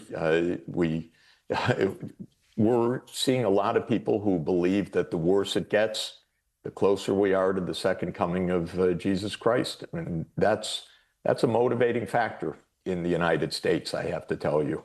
It's a significant part of Mr. Trump's base. And so bad news is not necessarily deterrence. It may just mean escalation to Armageddon. It is a grim situation that we're in. We've not seen anything. Oh, they don't debate? It's just done on afterwards? I wish they fucking duked it out. Like it, actually, since World War II. This is even beyond the Iraq War. They then had, I won't say the dignity, but they then had the impulse to hide the motivations. Here, there is no impulse to hide the motivations. It's just complete kill anybody and kill everybody and overturn this society of 100 million people and an ancient society of 5,000 years. So it's dreadful. Professor Jeffrey Sachs, I've interviewed you many times. I don't think I've ever heard you speaking with such raw emotion, but I appreciate you coming back. We're heading to World War III, and we're being led by... I agree. We're being led by a death cult, okay? A psychotic, bloodthirsty death cult that is hell-bent on destruction. Extraordinarily violent governments in Israel and the United States. And you'll hear a great defense in a moment by a skilled Israeli diplomat. But what they are doing to the world is absolutely unforgivable, and it will be recognized as such. And it's a tragedy. That's why I didn't use the word homicide when I talked to Mr. Dannon. I used the word suicide, because what Israel is doing is committing suicide. It's true. Norm's take on who we're being led by? The person currently occupying the Oval Office is an ape. He's an ape. He looks like an ape. He talks like an ape. His syntactical structures, to use a phrase from Professor Chomsky's magnum opus, his syntactical structures are of an ape. He is not the... Maybe not the best guy to bring up. You know what I mean? Just saying. Professor Chomsky. To use a syntactical... Norm doesn't have internet. Literally does not have. He does not have a computer. Norm Finkelstein does not have an internet. Does not have an internet connection. Norm Finkelstein does not have a computer. Norm Finkelstein doesn't even have a smartphone. The only thing he has is a fucking landline. Missing link. No, that would be an insult to the missing link. He's an ape. The person. Norm probably doesn't even know about the Epstein Chomsky stuff. Like, I'm not even kidding. It's crazy. What is he using right now? I don't know, but he literally does not have. He does not have a smartphone. He does not have an internet connection. He has a regular like a Motorola Razr phone, I think, or like a flip phone or something. He knows and he defended it. No, stop. No. Damn, this guy's good.